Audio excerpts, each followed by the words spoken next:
দিদির মেনিনজাইটিস হয়ে গেছে, ও কোমাতে চলে গেছে। বাবা কাঁদতে কাঁদতেই বলছে ও আর নেই। ছাদে গিয়ে প্রচন্ড কান্নাকাটি করতাম, ওকে বলতাম তুই একবার আয়, আমাকে দেখা দে। আমি রোজ ওকে স্বপ্ন দেখা শুরু করলাম।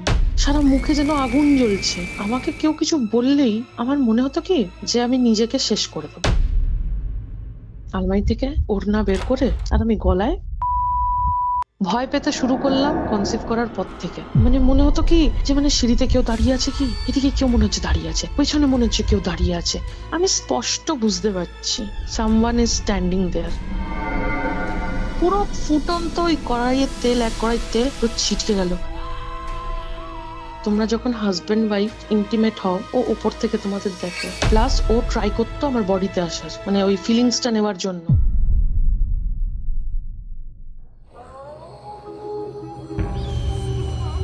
Curiofite presents Ghostly Call Recording, a horror audio documentary by Kaustav Kumar. এবার ভয় পাবে তুমিও। আজকের ঘোস্টলি কল রেকর্ডিংটা সিমটম বেসড একটা কেস স্টাডি। পুরোটা মন দিয়ে শুনুন এবং অনুভব করুন এরকমটা আপনার সাথেও হচ্ছে না তো? যদি হয়ে থাকে খুব সাবধান। একটা প্রাণ দিয়ে কি আর একটা প্রাণ পাওয়া যায়? ভগবান বা দেবী শক্তি কিভাবে আমাদের সাথে যোগাযোগ করেন? মানসিক কি সত্যি হয়? কনসিভ করার পর, প্রেগনেন্ট হওয়ার পর কারোর খারাপ নজর কি আমাদের ওপর পড়ে?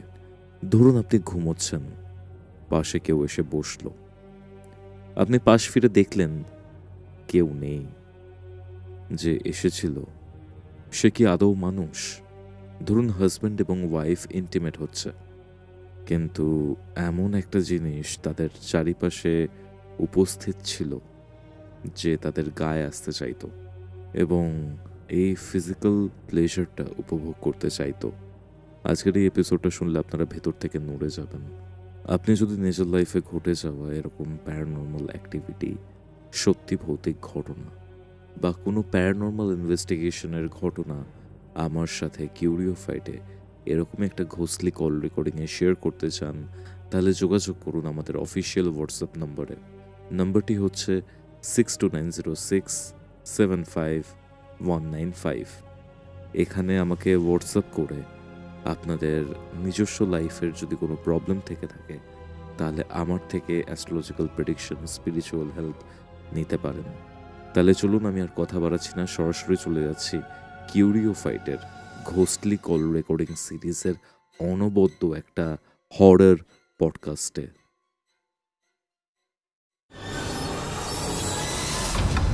ঘড়িতে বেলা 3টে। আপনারা শুনছেন কিউরিওফাইটের ঘোস্টলি কল রেকর্ডিং। আপনাদের আজকের হরর ডোজ।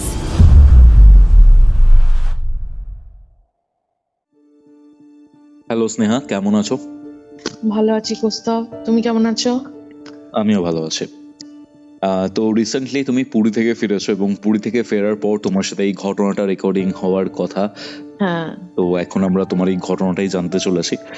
তুমি বেহালায় থাকো এখন, তাই তো? হ্যাঁ হ্যাঁ, আমি এখন বেহালা থাকি। আচ্ছা, তোমার ঘটনাটার ব্যাপারে একটু জানতে চাই, কি নিয়ে ঘটনাটা? অ্যাকচুয়ালি সত্যি কথা বলতে কি, আমার এক কাছের দিদির মৃত্যুর পর তার যে আমার লাইফের ওপর তার যে এফেক্টটা পড়েছে আমার ওপর, সেটা নিয়েই এই ঘটনাটা। দীর্ঘ 11 বছর আমি অনেক কিছু আমাকে সহ্য করতে হয়েছে এটার জন্য। অবশেষে এখন আপাতত আমি ঠিক আছি, কিন্তু এই যে 11টা বছরের আতঙ্ক, ভয়, সেটা কিছুটা এখনো আমার সাথে রয়ে গেছে। এটাই হচ্ছে আর কি আমি বলবো আমার লাইফের ঘটনাটা। ব্যাপারটা হচ্ছে যে কি ঘটেছিল সেটা আমি একদম শুরু থেকে জানতে চাই। তো স্নেহা, তুমি একদম শুরু থেকে আমাকে ঘটনাটা জানাও, কি ঘটেছিল। ঠিক আছে, আমি স্টার্টিং থেকে বলবো, আর কিছু কিছু লিঙ্কস আছে যেগুলো বলবো যাতে ঘটনাটা বুঝতে সবার, ইনফ্যাক্ট তোমারও সুবিধে হয়। ওকে। কারণ ওই লিঙ্কস গুলো যদি না বলি তখন বুঝতে পারবেন যে এখানে কোথা থেকে চলে এলো বা ওখানে কোথা থেকে চলে গেল। তো আমি একদম শুরু থেকে শুরু করছি, ঠিক আছে? আমি স্নেহা, আমি বর্তমানে বেহালায় থাকি, আমার এখানে বিয়ে হয়েছে, কিন্তু আমার জন্ম ধানবাদে। ঠিক আছে, ধানবাদের কোন জায়গা আমি পার্টিকুলার বলছি না, বাট ধানবাদে। এবার আমার জন্ম যেখানে হয়েছে সেখানে একটা আমরা থাকতাম কোয়ার্টার। নিশ্চয়ই তুমি জানো যে অনেকগুলো বাড়ি নিয়ে একটা কোয়ার্টার হয়। আমাদের কোয়ার্টারও সেরকম ছিল, অনেকগুলো গোল করে বাড়ি নিয়ে একটা কোয়ার্টার ছিল আমাদের। তো আমার যে পাশের যে একদম বাড়ি কোয়ার্টারের একদম গায়ে আমাদের দুটো বাড়ি, তাদের সাথে সত্যি কথা বলতে কি আমাদের খুব ভালো সম্পর্ক এই কারণে ছিল, কারণ আমার জন্মের পর তারা আমাকে ছোটবেলা থেকে মানুষ করেছে। এরপর তাদের বাড়িতে আমি খেয়ে দেয়ে সবকিছু করে আর কি বড় হয়েছি। তারা আমাকে ছোট থেকে যেহেতু মানুষ করেছে, তো সেই বাড়িরই যে ছোট মেয়ে ছিল, তাকে আমি দিদি বলতাম, আমি নাম বলবো না এখানে। তো সেই দিদির সাথে আমার কিরকম নিজের বোনের মতন তার সাথে আমার রিলেশন ছিল। আমি সব রকম কথা শেয়ার করা থেকে শুরু করে তার সাথে খাওয়া দাওয়া, সারাদিন আড্ডা মারা, এরকম একটা রিলেশন ছিল। তো আমি 6 বছর বয়স পর্যন্ত আমি ধানবাদে ছিলাম। তারপর আমার দাদু বাবার বাবা, উনি চলে আসেন দেশের বাড়িতে, পুরুলিয়ার একটি গ্রামে। সেখানে আমি আমার দাদু ঠাকুমার সাথে চলে আসি। ওখানে গিয়ে আমি ওখানেই আমার স্কুলিং স্টার্ট করি। তার আগে আমি ধানবাদেই পড়াশোনা করতাম। এবার কি হলো, ওখানে যাওয়া আসাটা আমার অনেকটা কমে গেছিল। যাওয়া আসাটা কমে যাওয়াতে আমি বছরে একবারই যেতাম। এইভাবে দিন পেরোচ্ছে, রাত পেরোচ্ছে, যখন যেতাম তার সাথে আমার ভালো সম্পর্ক সব রকম ছিল। তখন তো ফোনটা অত ছিল না যে রোজ ফোন করে গল্প হতো, ওই যে যখন যেতাম গল্প হতো, সেইটাই ছিল। কিন্তু সম্পর্কটা যেমন গভীর ছোটবেলা থেকে ছিল সেটা রয়ে গেছিল।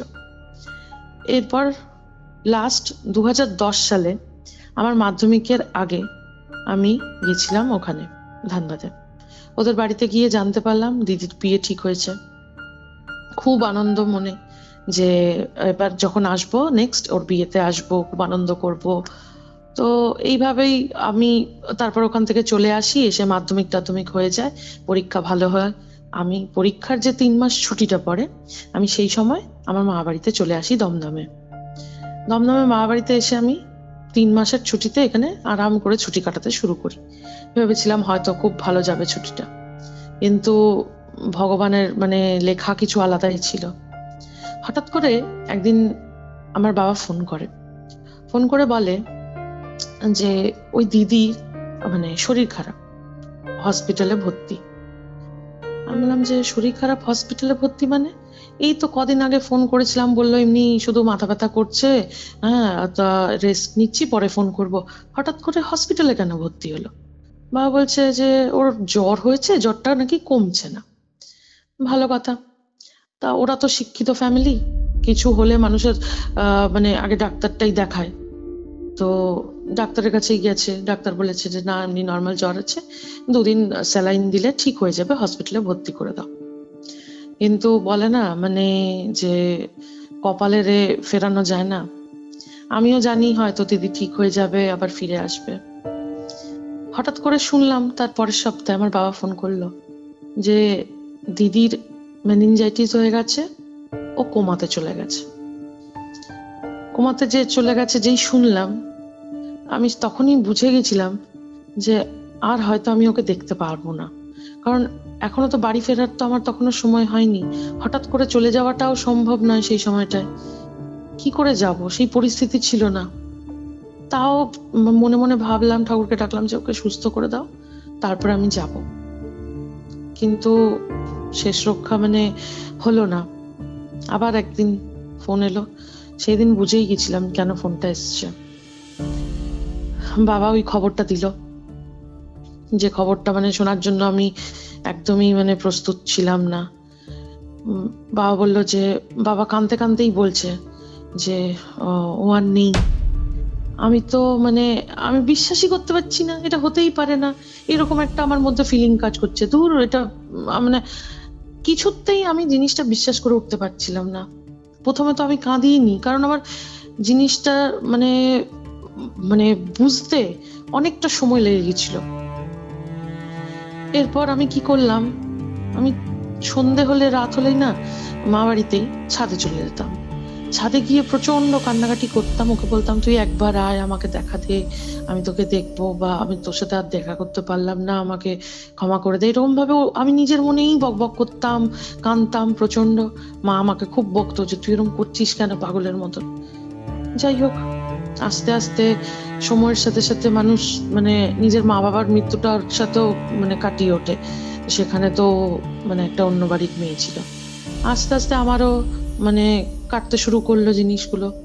আমার মাধ্যমিকের রেজাল্টের একটা আলাদা ছিল, তার যে এফেক্টটা মানে আস্তে আস্তে কাটতে শুরু করলো মাধ্যমিকের রেজাল্টের পর থেকে।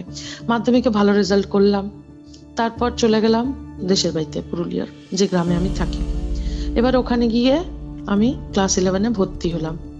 যেখানে ভর্তি হলাম সে বাড়ি মানে স্কুলটা আমার বাড়ি থেকে একটু দূরে ছিল আর কি। ওখানে শুধু মানে পুরোনো স্কুল থেকে আমি আর আমার একটা ফ্রেন্ডই ভর্তি হয়েছিল। তো আমরা দুজনেই স্কুল টুল যাতায়াত শুরু করলাম।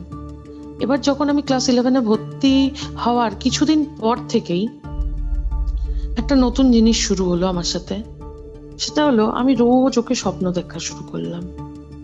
আমার প্রথম প্রথম ভালো লাগতো যে যাক আমি স্বপ্নে তো ওকে দেখছি, গল্প করতাম। ও আমাকে শুধু একটাই কথা বলতো যে তুই ধানবাদ আসিস না কেন। এখানে বলে রাখি যে যেদিন মানে ও মারা গেছিল তারপর থেকে ধানবাদের ওই কোয়ার্টারে আজ পর্যন্ত আমি যাইনি। তা এইভাবেই চলছে। চলতে চলতে আমি ওকে রোজ স্বপ্ন দেখছি, জানো তো, একটাই স্বপ্ন। রোজ একটা মানুষ এভরিডে একটাই স্বপ্ন দেখছি। আমি ওর বাড়িতে যাচ্ছি, ওই কোয়ার্টারে ঢুকছি, ওর বাড়ির উঠোনে আমরা গিয়ে গল্প করতাম যেখানে বসে। ও আমাকে দেখে কাঁদছে, আমি ওকে জড়িয়ে ধরে কাঁদছি। ওকে বলছি যে আমাকে বলছে আমি শুধু কাঁদছি। ও আমাকে বলছে তুই আসিস না কেন, আমার কতদিন তোর সাথে দেখা হয় না, তুই আসিস না কেন। পরিষ্কার এই কথা আমাকে বলছে স্বপ্নে, পরিষ্কার।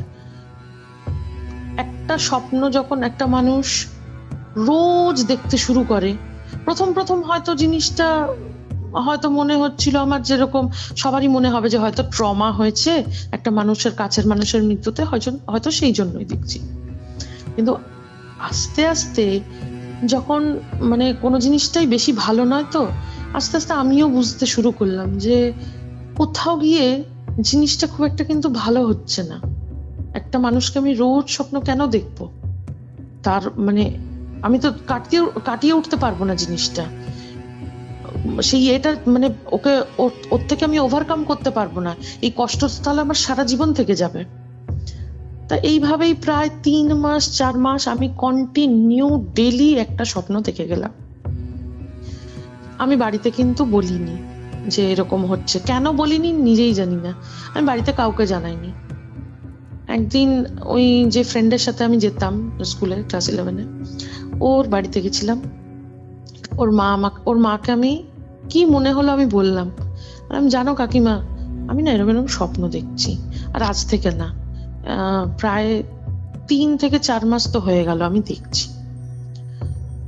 তো কাকিমা বলল যে জিনিসটা তো ভালো নয়, তুই কাউকে বলেছিস?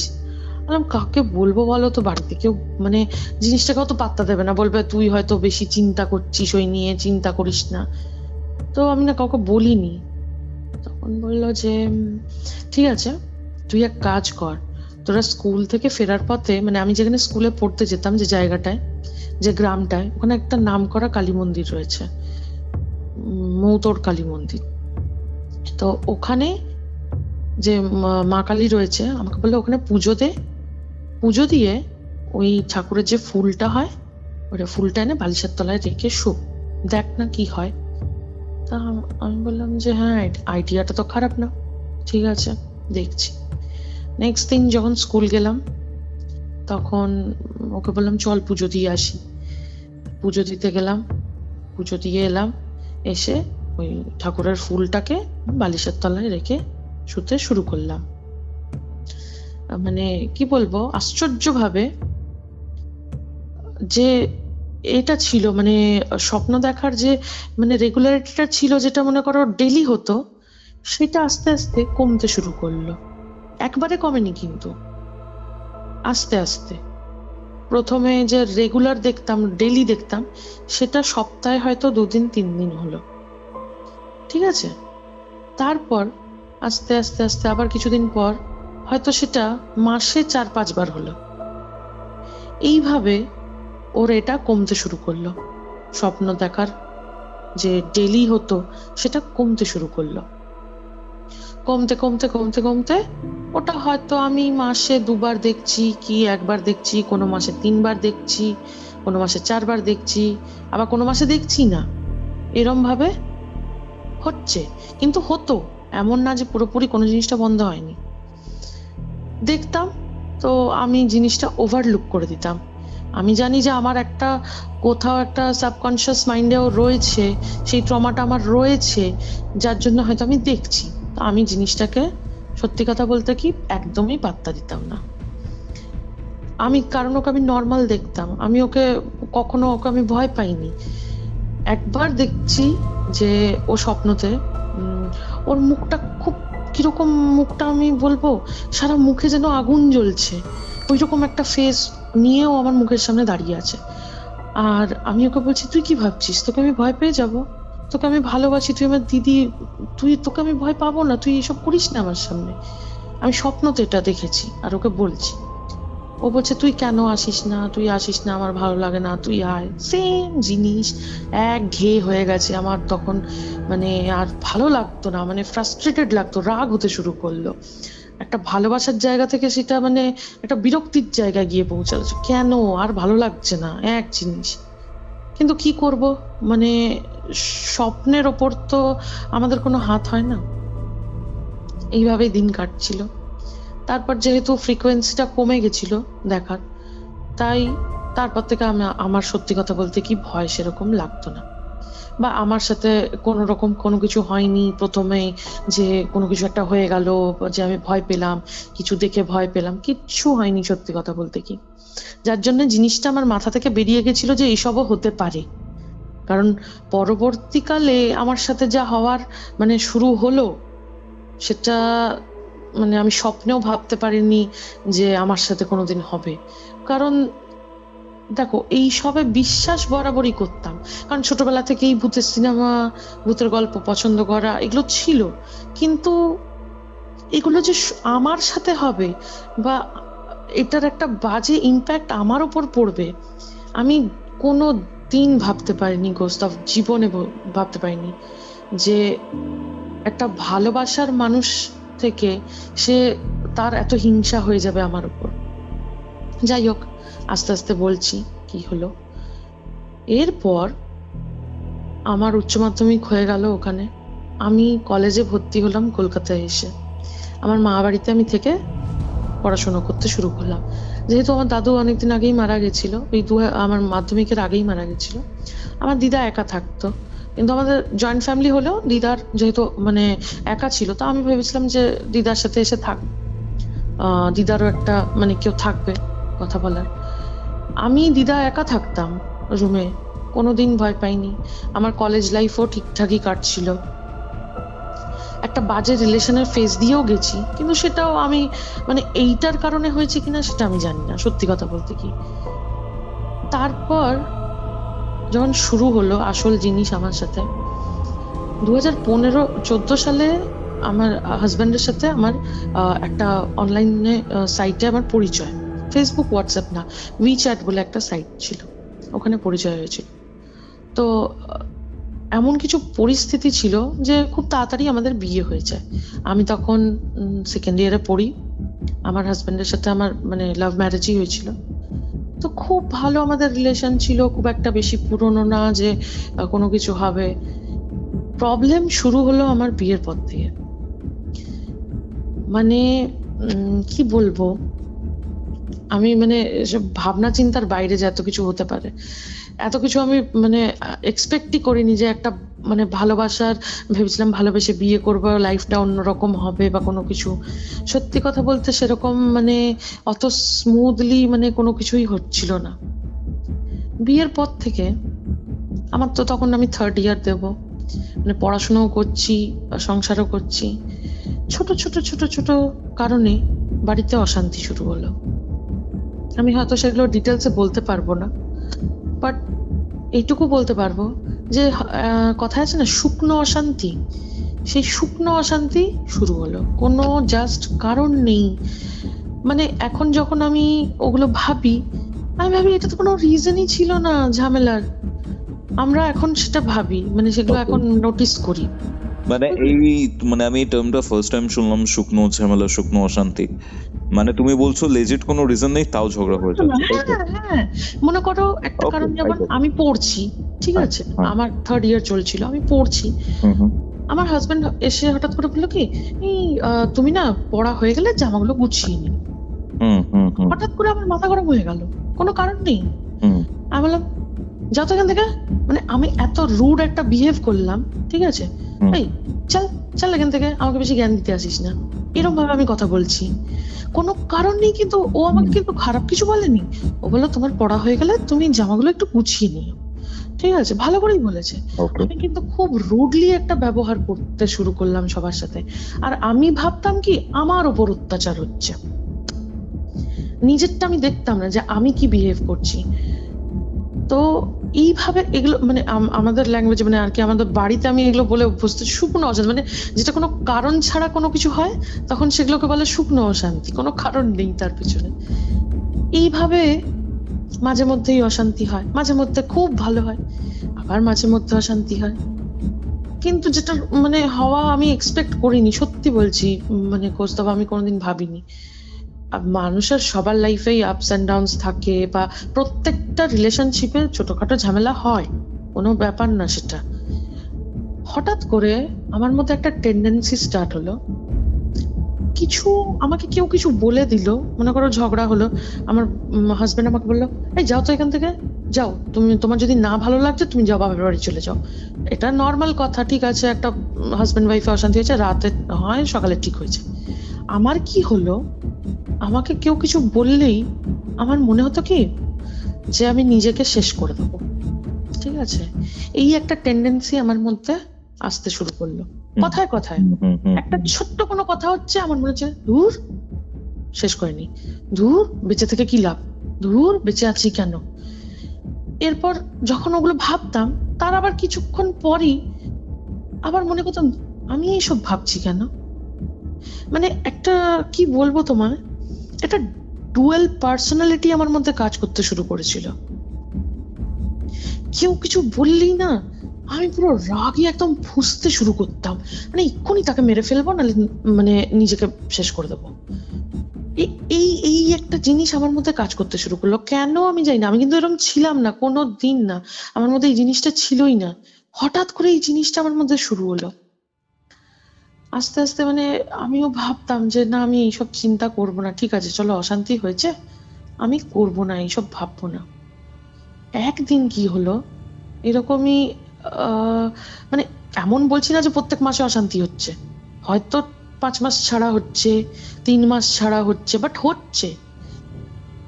এরপর কি হলো, একদিন ওরকম কথা কাটাকাটি হয়েছে কিছু আমার হাজবেন্ডের সাথে, আমাকে বলছে যাও তো এই ঘর থেকে যাও, ওই ঘরে গিয়ে বসো।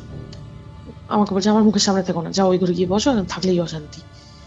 আমার এত কি এমন কথা আমার গায়ে লেগে গেল, আমি চলে গেলাম আমার বেডরুমে, গিয়ে দরজা লক করে আমি ভাবলাম আজকে আমি মানে শেষ হয়েই যাব।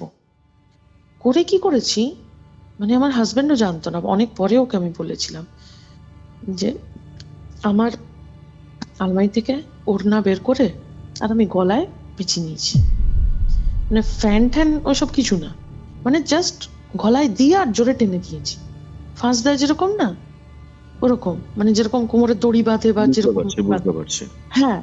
আর দিয়ে দেওয়ার মানে কয়েক সেকেন্ড পরে যখন আমার কষ্ট হতে শুরু করেছে, তখন আমি মনে মনে বলছি যে আমি কি করছি। তখন মানে সেই মানে যে সাঁতার জানে না সে যদি মানে জলে ডুবতে থাকে, তার যেরকম মনে হয় না খাবি খাচ্ছে, আমার সেরকম মনে হতে শুরু করলো যে আমি খাবি খাচ্ছি, আমি গলা থেকে ওটা খুলতে পারছি না, কত চেষ্টা করছি খুলতে পারছি না। আমি শুধু মনে মনে ঠাকুরকে ডাকছি, ঠাকুর খুলে যাক, ঠাকুর খুলে যাক ফার্স্ট, আমি চাই না, আমি মরতে চাই না। কি ভগবানের হয়তো দয়া ছিল আমার উপর, জগন্নাথের, আমি জানি না। সঙ্গে সঙ্গে আমি মানে ফাঁসটা কোনো মতে খুলেছি। খুলে কি করেছি, আমি হাঁপাচ্ছি আর ভাবছি এটা আমি কি করতে যাচ্ছিলাম বোকার মতন, কি হয়েছে, আমার তো সেরকম কিছু হয়নি। মানে সেই দিনটা আমি এখনো ভাবলে আমার এত ভয় করে, তোমাকে আমি বলে বোঝাতে পারবো না। যে ভগবান জানে সেদিন কি হয়েছে, তো আমি জানি না। যদি হয়তো ভগবান আমার সাথে না থাকতো। আমি প্রচন্ড ভগবান বিশ্বাস করি। আমি এটুকু বিশ্বাস করি যে ভগবান আমার সাথে ছিল বলেই হয়তো আমি এখনো সুস্থ সবল রয়েছি। এই ফেজটা যাচ্ছে, কিছুদিন যেতে যেতে যেতে যেতে ঝামেলা অমনি খুব কম হয়, কিন্তু হয়, পুরোপুরি মিটছে না, কিছু না কিছু কারণে হচ্ছেই, এটা ওটা সেটা, যাই হোক যতটা মানে আর কি কোপ করে নেওয়া যায়। আমিও সেই মানে ইসের মতন আঁকড়ে ধরে আছি, দেখি কতদিন আঁকড়ে ধরে থাকতে পারি, এরকম একটা ব্যাপার। তো এই করতে করতে আমার মানে অনেক মানে শারীরিক প্রবলেম স্টার্ট হলো। ঠিক আছে, শারীরিক প্রবলেম বলতে আমার মানে শরীর খারাপ লেগেই আছে, কিছু না কিছু একটা হচ্ছে, কিছু না কিছু একটা হচ্ছে, কত রকমের যে কিছু হচ্ছে আমি বলে বোঝাতে পারবো না। মানে সেসব আমার হয়তো এখন অত মনেও নেই। আজকে পায়ে লেগে যাচ্ছে চোট, কালকে মাথায় লেগে যাচ্ছে, পরশুদিন আমার পেটে ব্যথা হচ্ছে, সেই পেটে ব্যথা থামছে না। এই করতে করতে হঠাৎ করে আমার মানে পিরিয়ডস এর প্রবলেম স্টার্ট হলো। কিরকম হতো, 2 মাস 3 মাস কন্টিনিউ হচ্ছেই, যেটা মানে বিয়ন্ড নর্মাল।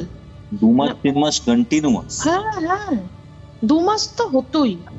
মানে আমি আর পারতাম না, আমি মানে আমার মাথা ঘুরছে, আমি মানে উল্টে পড়ে যাচ্ছি, কিন্তু মানে কি করব বুঝে পাচ্ছি না। লাস্টে আমি মানে ধরো মানে প্রেগন্যান্সি হলে সেটাকে তুমি যদি না নাও, করো, এই ক্ষেত্রে এই জিনিসটা নর্মাল, হয়তো 1 মাস হয় তারপর বেরিয়ে যাবে, ঠিক আছে? না না কিচ্ছু না, কন্টিনিউয়াস 2 মাস 3 মাস হওয়াটা তো বিয়ন্ড পসিবল। একদম একদম আমার হতো আমি নিজে ভুক্তভোগী।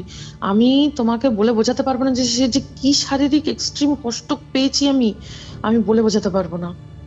এরপর কি হলো, এরকম ভাবে চলছে। আমি একদিন আমার হাজবেন্ডকে বললাম, শোনো না, ডাক্তার দেখাই, আমি পারছি না আর এরকম ভাবে। বলছে হ্যাঁ এইটা তো স্বাভাবিক না, এই এত কষ্ট করা যায় নাকি, চলো ডাক্তারের কাছে চলো। তা ডাক্তার দেখাতে গেছি, ডাক্তারের সব টেস্ট দিল অ্যাজ ইউজুয়াল যেরকম দেয়, এই টেস্ট ওই টেস্ট, থাইরয়েড টেস্ট, হ্যানা টেস্ট, পিসিওএস সম্পর্কে আমি কিচ্ছু জানতাম না। ডাক্তার সব টেস্ট করালাম, ডাক্তার বলল সেরকম তো কোনো প্রবলেম দেখছি না যে এরকম হবে।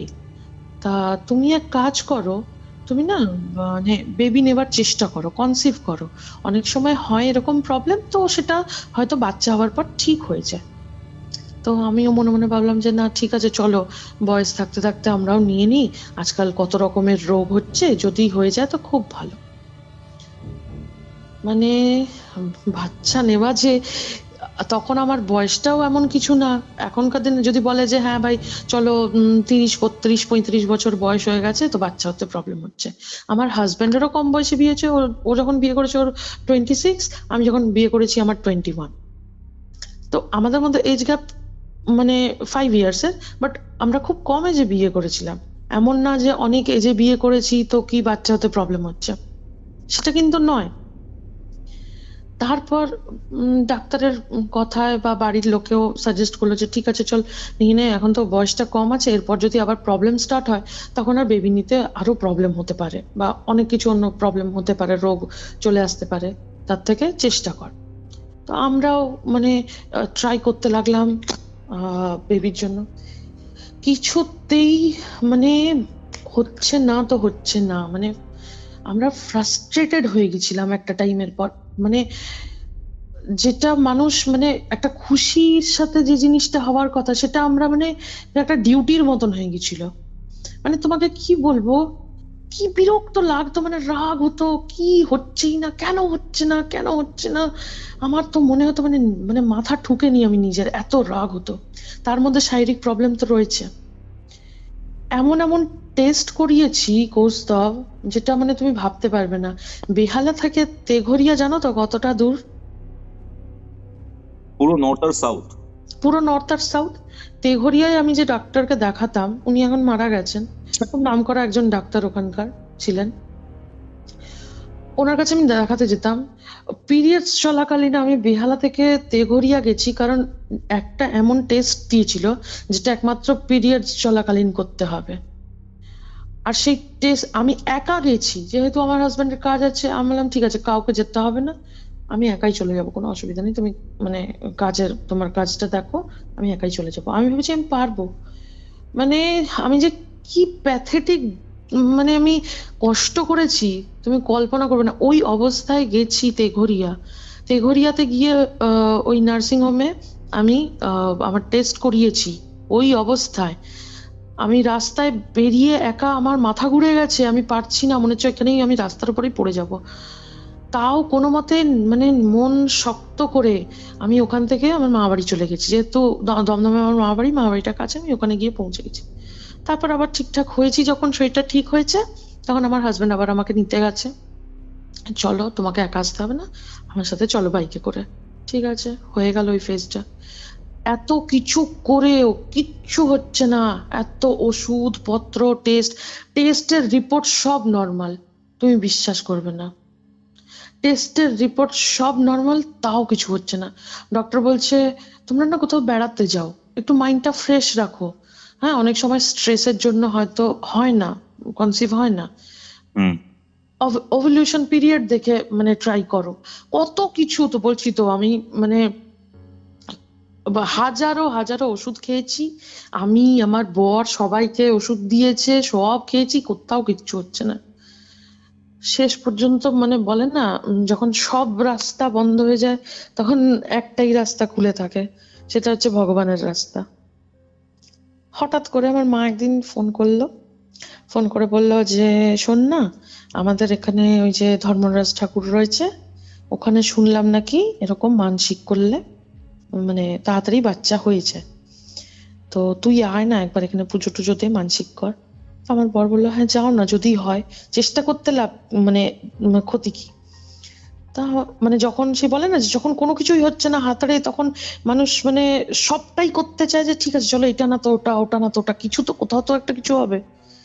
তো ঠাকুরের ওপর বিশ্বাস রেখে, তো আমার যেখানে গ্রামের বাড়ি পুরুলিয়ার যে গ্রামে, ওখানেই আমি গেলাম। আমাদের নাম মানে খুব জাগ্রত ওই ধর্মরাজ ঠাকুর, তো ওখানে পুজো হয়। হ্যাঁ, কি অলৌকিক ওখানকার, আমি জানতাম না, আমি এত বছর ওখানে ছিলাম আমি জানতাম না, তখন আমি জেনেছিলাম। তো 17 সালে আমি গেলাম ওখানে, গিয়ে পুজো দিলাম। পুজো দিয়ে ওখানে যেদিন মানে বড় করে যেদিন ওনার পুজোটা হয় আর কি, ওটা হচ্ছে তোমার আষাঢ় না শ্রাবণ মাসে পুজোটা হয়, শ্রাবণ মাসে হয় পুজোটা। তো আমি শ্রাবণ মাসে গেলাম, গিয়ে পুজো দিলাম। পুজোটা যখন হয়, তো যখন তুমি মানসিক করবে কোনো কিছু, তুমি এমনি নর্মাল পুজোও দিতে পারো, আবার যদি তোমার মানসিক করার থাকে তুমি ঠাকুরকে তোমার মনস্কামনা জানিয়ে ওই ফুল বেলপাতা, ঠাকুরের ওই মানে যে পাটা আছে, একটা ঠাকুরের কোনো মূর্তি নেই, একটা পাটার মতন ত্রিকোণ, একটা পাটার মতন আছে, তোমাকে আমি ছবি পাঠাবো, তুমি বুঝতে পারবে তাহলে দেখলে। ওই ত্রিকোণ একটা পাটার মতন, যে মুখের ওপরটা মানে একটা ত্রিভুজ, তো মাথার ওপরটায় ওই ফুল আর বেলপাতাটা রাখা হয়। ঠিক আছে, ফুল বেলপাতাটা রাখা হবে। এবার যখন রাখা হবে তোমাকে বলবে যে তুমি এবার ঠাকুরের কাছে চাও আঁচল পেতে। এবার আমি আঁচল পেতে ঠাকুরকে মনে মনে চাইছি যে ঠাকুর আমি তোমার কাছে যেটা চাইলাম আমি তোমাকে আমার মানসিক পূর্ণ হলে আমি দেব। এবার কি দেবে সেটা তোমার উপর ডিপেন্ড করছে, কেউ সোনার টিপ দেয় বলবে, কেউ রূপোর টিপ দেয়, যার যেটা ইচ্ছা। তো আবার অনেকে মানে মানে খাসি পাঠাও মানে মানত করে। তো সত্যি কথা বলতে কি, আমি একটা প্রাণ দিয়ে আর আরেকটা প্রাণ চাই না, ঠিক আছে, আমি পুরোপুরি এগেনস্টে তার।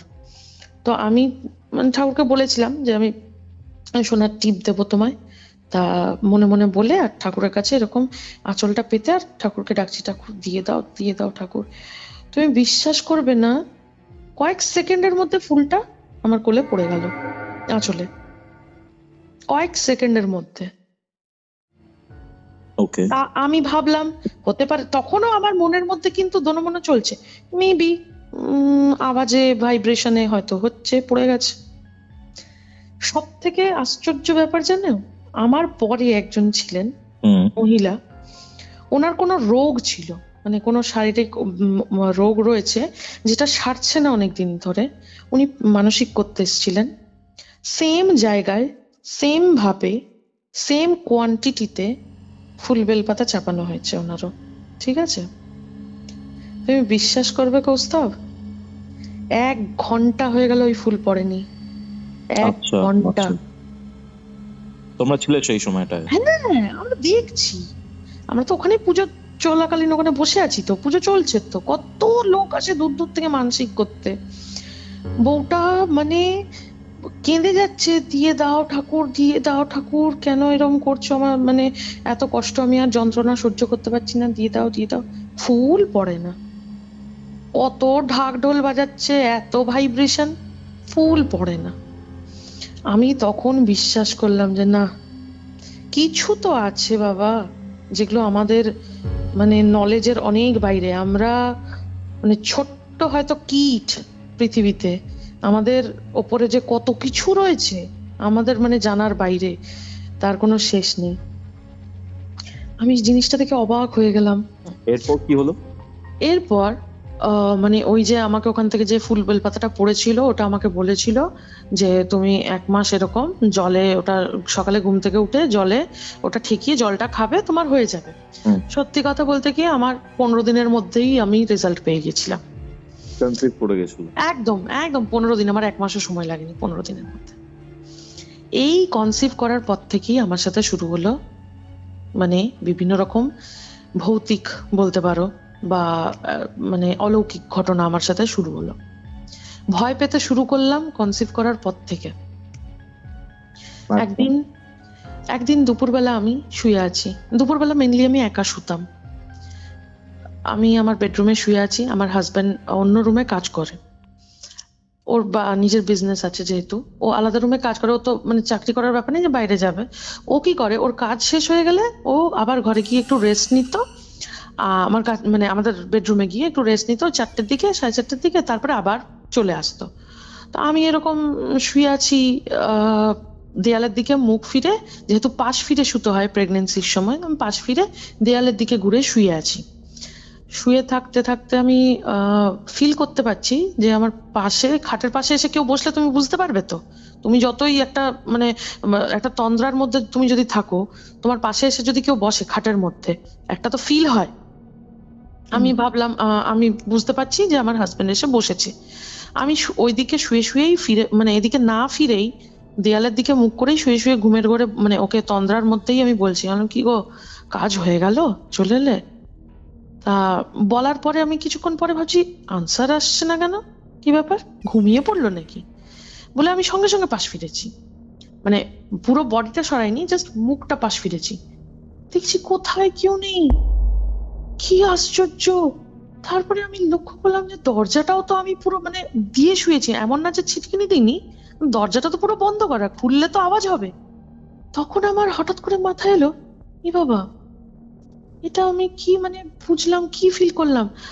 তখন আমি পাশে দেখছি, তুমি বিশ্বাস করবে না, আমার এখনো গায়ে কাটা দিচ্ছে।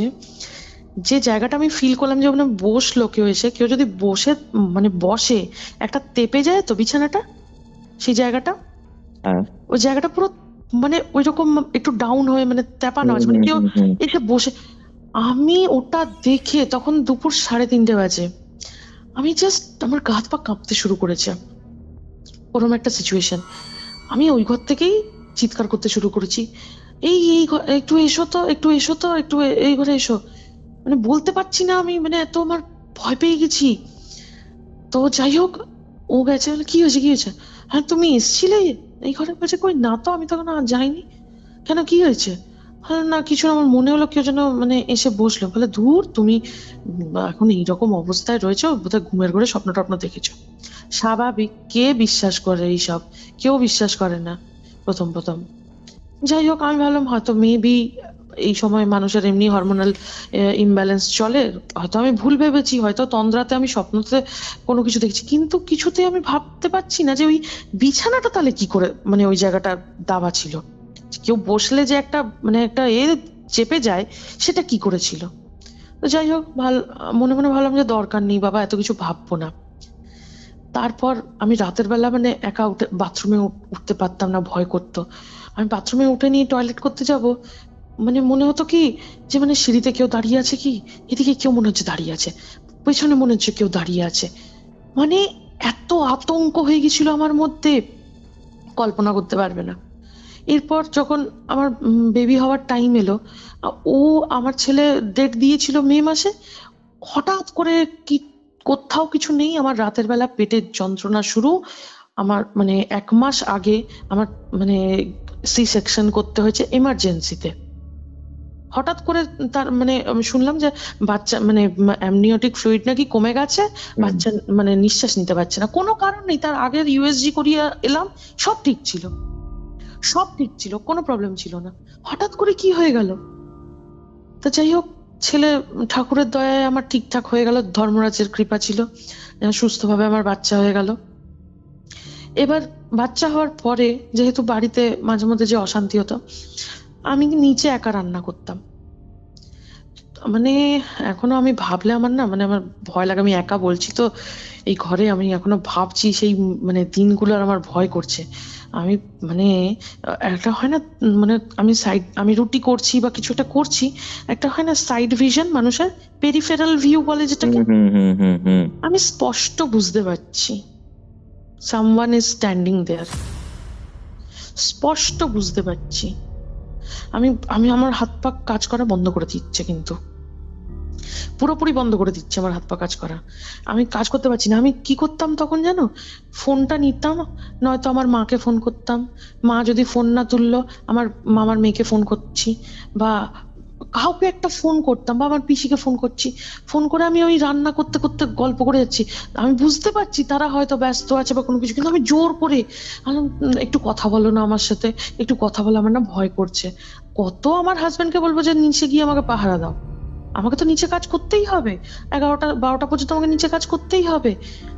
কিন্তু আমি এত ভোগ করতাম এই জিনিসগুলো, মানে প্রায় 2018 থেকে নিয়ে 20 পর্যন্ত, হ্যাঁ 2018 থেকে নিয়ে 2020 পর্যন্ত, এই 2 বছর টানা তুমি ভাবো রেগুলার, তুমি যদি এই ফিলিংসটা তোমার আসে যে তুমি কাজ করছো একা, কেউ নেই একতলায়, আর তুমি পুরো বুঝতে পারছো তোমার পেছনে কেউ দাঁড়িয়ে আছে, তোমার পাশে কেউ দাঁড়িয়ে আছে, কিরকম আতঙ্ক হবে, কিরকম ভয় করবে মানুষ। আমি জানো তো একটা টাইমের পর না ভয়ের থেকে বেশি আমার রাগ হতে শুরু করলো।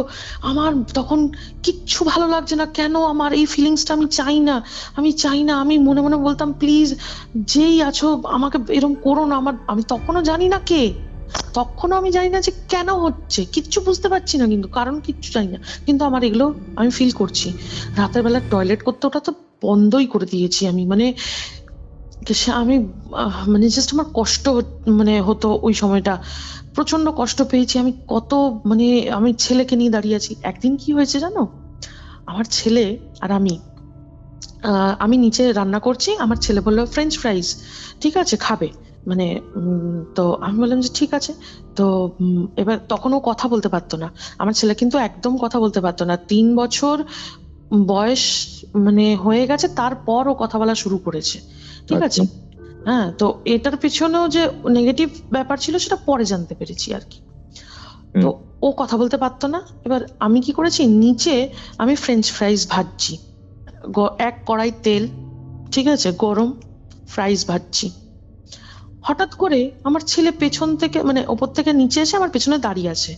এবার ও তো কথা বলতে পারে না, আমি তো বুঝতে পারিনি, আমি চমকে গেছি যে কি হলো ব্যাপারটা। যেই পেছন ঘুরেছি ওকে কোলে নিতে, যে ও এসে এরকম ভাবে দাঁড়িয়ে আছে, এটা 2019 সালের ঘটনা বলছি আমি ওকে জাস্ট কোলে নিতে পেছন ফিরেছি, আর আমার যে চিমনিটা আছে, আমার চিমনির যে অয়েল কন্টেনারটা থাকে, তো চিমনির নিচে একটা অয়েল কন্টেনার থাকে দেখবে, মানে সেটা আমার যে চিমনিটা সেটা স্টিলের অয়েল কন্টেনারটা, পুরো ভারী স্টিলের।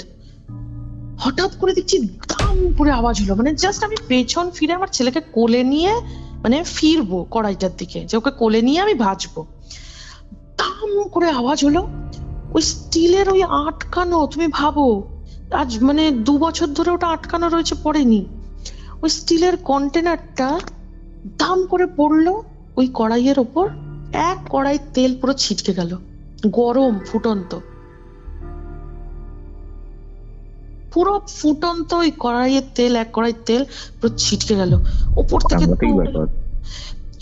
আমি জানি না কে বাঁচিয়েছিল সেদিন আমাকে আর আমার ছেলেকে, আমি জানি না, নাকি ও আমাকে ওয়ার্নিং দিয়েছিল, না কোনো ভগবান আমাকে মানে বাঁচিয়ে নিয়েছিল, আমি জানি না কেন হয়েছিল, আমি বাঁচলাম কি করে সেটা আমি জানি না, কারণটা একদম জানি না, এখনো জানি না। আমি না আমার ছেলেকে নিয়ে কাঁপছি, আমার হাজবেন্ড ওপর থেকে দৌড়ে এসে বলছে কি হলো, কি কোথায় লেগেছে, কোথায় পুড়ে টুড়ে গেলে না? তাহলে না না আমি ঠিক আছি, তুমি গ্যাসটা অফ করো। ও তো এসে সঙ্গে সঙ্গে সাইড দিয়ে গ্যাস অফ করে। আমি তো তখন মানে ওই পরিস্থিতিতেই নেই যে জায়গা পরিষ্কার করব, না আমার ছেলেকে ধরবো, না নিজেকে সামলাবো। আমি জাস্ট কাঁপছি যে হয়তো কয়েক সেকেন্ডের জন্য আমি হয়তো পুরো পুড়ে যেতাম, ঝলসে যেতাম, আমি আর আমার ছেলে দুজনে। আমার ছেলে তখন অনেক ছোট, তখন 1.5 বছর বয়স আমার ছেলের। আমি জাস্ট কি বলবো, আমি ইমোশনাল হয়ে পড়ি যখন আমার মনে পড়ে না জিনিসগুলো। স্বাভাবিক। তো যাই হোক, ভগবান জগন্নাথ হয়তো আমাকে আর আমার ছেলেকে রক্ষা করেছিল, আমি জানি না। এরপর এইভাবেই ছোটখাটো ঘটনা চলছে, কিন্তু তার মাঝে আমার ছেলে কথা বলেন না, পুরো বোবা। তুমি বিশ্বাস করো, খুব খারাপ লাগতো। তার মধ্যে তারপরে 2020 লকডাউন শুরু হলো, তো লকডাউনে সারাদিন বাড়িতে ওই রকম ফিলিংস হচ্ছে, না কোথাও বেরোতে পারছি না, কোনো কিছু, সারাক্ষণ একটা ভয় কাজ করছে, একা ঘরের মধ্যে থাকতে পারি না। আমার হাজবেন্ডও বিরক্ত হয়ে যাচ্ছে, কি তুমি সারাক্ষণ বলো তো এখানে বসো করতে থাকো, আমি কাজবাজ করবো না? আমি বুঝতে পারছি তার অবস্থাটাও, সারাক্ষণ না একটা মানুষের পক্ষে সম্ভব কি আমাকে পাহারা দিয়ে বেড়াবে? তা আমি বললাম যে ঠিক আছে, আর কি করা যাবে। ছেলেকে নিয়েই আমি সারাক্ষণ ছেলেকে নিয়ে থাকতাম, মানে ও থাকলেও আমার একটা মানে ভরসা থাকতো যে একটা কেউ আমার কাছে আছে। এই আতঙ্কে দিন কাটছে। এবারে 2020 লকডাউন যখন চলছিল, তো আমি ভাবলাম ছেলে তো একদম কথা বলছে না, ওকে স্পিচ থেরাপি দেবো, কিন্তু এখন লকডাউনের মধ্যে কোথায় নিয়ে যাব, কি করব, কিছু বুঝতে পারছিলাম না। তো তারপর কি হলো, 20 সালটা এইভাবে পেরিয়ে যাওয়ার পর আবার আমার না শারীরিক প্রবলেম, ওই রকম পিরিয়ডসের প্রবলেম আবার শুরু হলো। আবার প্রবলেম শুরু হওয়ার পর ওইরকম ভয় কিন্তু চলছে, আতঙ্ক চলছে, যে ওইরকম রোজ আমি নিচে রান্না করতে যেতেই হবে আমাকে, ওরকম পুরো বুঝতে পারছি আমার পেছনে কেউ দাঁড়িয়ে আছে। আমি কিন্তু দেখতে পেতাম না বা কিছু শুনতে পেতাম না। এক এক সময় না খুব রাগ হতো, তো মানে ভয়টা মানুষের সইতে সইতে সইতে সইতে রাগে পরিণত হয়। তখন না আমি মানে মনে মনে খুব মানে মানে রেগে যেতাম, আর বলতাম তোর যদি কিছু বলার থাকে, কেউ যদি থাকিস তো তুই বল, আমার কিন্তু ভালো লাগছে না, আমার সারাক্ষণ মানে পিঠের পেছনে যদি কেউ এরকম দাঁড়িয়ে থাকে অস্বস্তি করছে আমার জাস্ট। কিন্তু কোনো কিচ্ছু না, জাস্ট আমি শুধু ওই একটা ফিলিংস যে আমি পেছনে আছি, একটা কানের কাছে একটা মানে একটা কেমন একটা অস্বস্তি, ওটা কেউই হয়তো বলে বোঝাতে পারবে না যে ওই ফিলিংসটা কিরকম হয়। এরপর কি হলো, 2021 সাল এলো। 2021 সালে আমার মামার মেয়ের বিয়ে ছিল। মামার মেয়ের বিয়ে যখন ছিল, তখন আমি কি করলাম, যে চলো মামার মেয়ের বিয়ে আছে, দমদমে হবে, তো আমি বেহালা থেকে দমদম যাব। তার আগে অবশ্য কি হয়েছিল, যে আমার মা বলেছিল যে তুই একটা তোর ছবি পাঠাস তো। বললাম কেন, কি হয়েছে? না আমার একজনের সাথে পরিচয় হয়েছে, তো আমি তাকে একটু পাঠাবো, একটু দরকার, বলেছে আমাকে যে তোর এরকম শারীরিক প্রবলেম হচ্ছে বা এরকম বাড়িতে অশান্তি হচ্ছে, কি করে মানে কি করা যায় আর কি। তখন ওই মামা বলি আমি ওনাকে, তো সেই মামাকে ছবি পাঠিয়েছিলাম। মামা আমাকে ফোন করে বলেছিল, শোনো তোমার কি কেউ এরকম হচ্ছে। সে কিন্তু আমার ব্যাপারে কিছু জানে না, কারণ আমার মায়ের সাথে তার অনলাইনে মানে ফেসবুকে পরিচয়, হঠাৎ করে মানে আউট অফ নোওয়্যার আমার মায়ের সাথে পরিচয় হয়ে গেছে ভগবানের দয়ায়। তো মা এরকম বলেছিল যে আমার মেয়ের সাথে এরকম মানে ও ভয় পাচ্ছে বা এরকম হচ্ছে, কেন হচ্ছে, কি হচ্ছে। তখন মামা বলেছিল আচ্ছা, ও কিন্তু কিচ্ছু জানে না আমাদের ব্যাপারে, কোনো আমাদের ফ্যামিলি হিস্ট্রি, কোথায় থাকি কি থাকি কিচ্ছু জানে না। ও বলেছিল আচ্ছা কেউ এরকম রয়েছে যে মানে যে মারা গেছে, যে মানে খুব মানে অতৃপ্ত, মানে যার অনেক কিছু মানে মানে মনের ইচ্ছে পূরণ হয়নি, হ্যাঁ, সে এরকম কেউ রয়েছে কোনো মানে আমি কিন্তু কোনো মহিলার মানে পাচ্ছি। আমার মা বলছে হ্যাঁ এরকম তো আছে। বলছে ওই তোমার মেয়ের সাথে ল্যাচ করে গেছে, মানে অ্যাটাচ করে নিয়েছে সোলটার সাথে। পোজেস ওকে করতে পারে না, কারণ ও মানে কিছু মানুষের অরা হয় না, একটা মেন্টাল একটা থাকে, ওটার জন্য করতে পারে না, কিন্তু ট্রাই করে। আর বলছে এটা আজকে থেকে হয়নি, এটা অনেক দিন থেকেই ছিল, কিন্তু যে মানে তখন আমার মা বললো হ্যাঁ এরকম এরকম ব্যাপার, এরকম ওর মানে বিয়ে ঠিক হয়েছিল, তারপরে ও মারা যায়। বলছে হ্যাঁ আসলে ওর বিয়েটা হয়নি তো, ও আমাকে খুব ভালোবাসতো, আমার যেহেতু বিয়েটা হয়ে গেছে তখন থেকে ওর আমার ওপর হিংসা। কারণ আমার বিয়ের আগে পর্যন্ত কিন্তু আমার কিচ্ছু হয়নি, কোনো রকম কোনো প্রবলেম হয়নি। প্রবলেম শুরু হলো কবে থেকে? আমার বিয়ের পর থেকে। তারপরে আরেকটাও কথা বললো যে একটা সেই হয় না অতৃপ্তি, যেটা বিয়ের মানে বিয়ের একটা হয় যে মানে বিয়ের পর যেগুলো কি বলবেন ডিটেলস এ বলাটাও এখানে উচিত হবে না, একটা একটা স্বামী স্ত্রীর যে ইন্টিমেসি হয়, ঠিক আছে, ওই জিনিসটা নাকি ও আমার থ্রু দিয়ে মানে করতো। কি বলছো? হ্যাঁ, আর ইনফ্যাক্ট আরেকটা কথা আমাকে বলেছিল, থাক মানে আমি কি বলবো, আমার নিজেরই ভয় করছে, আমি জাস্ট ভাবতে পারি না। যখন আমাকে এই কথাটা ওই মামারা বলেছিল না, আমি ঘুমাতে পারিনি। কি বলেছিল? বলছে তোমরা যখন হাজবেন্ড ওয়াইফ ইন্টিমেট হও, ও ওপর থেকে তোমাদের দেখে। ওপর থেকে তোমাদের দেখে? আমি জাস্ট গায়ে কাটা দিচ্ছি। সাংঘাতিক ব্যাপার। তারপর কি হলো? তারপর আমি এটা শুনে আমি রাতে ঘুমাতে পারতাম না, মানে এইটাও এরকমও হতে পারে। বলছে ও, আর প্লাস ও ট্রাই করতো আমার বডিতে আসার, মানে ওই ফিলিংসটা নেওয়ার জন্য, এটা ইন্টিমেসির, ঠিক আছে। তো এইসব বলেছিল, আমার লজ্জাও লাগছে এগুলো, মানে আমাকে বলছে, আমার খারাপ লাগছে যে এইরকমও হয়, এইরকমও হয়। আমি তো বিশ্বাসই করতে পারছি না যে এরকমও হয়, আমার তো মানে কোনোদিন আমি শুনিনি এরকম বা কোনো কিছু। তো যাই হোক, যখন 2021 সালে আমার মামার মেয়ের বিয়ে হচ্ছিল, ওর বিয়েতে দেখলাম খুব প্রবলেম শুরু হলো। মানে কিরকম প্রবলেম, উটকো উটকো প্রবলেম।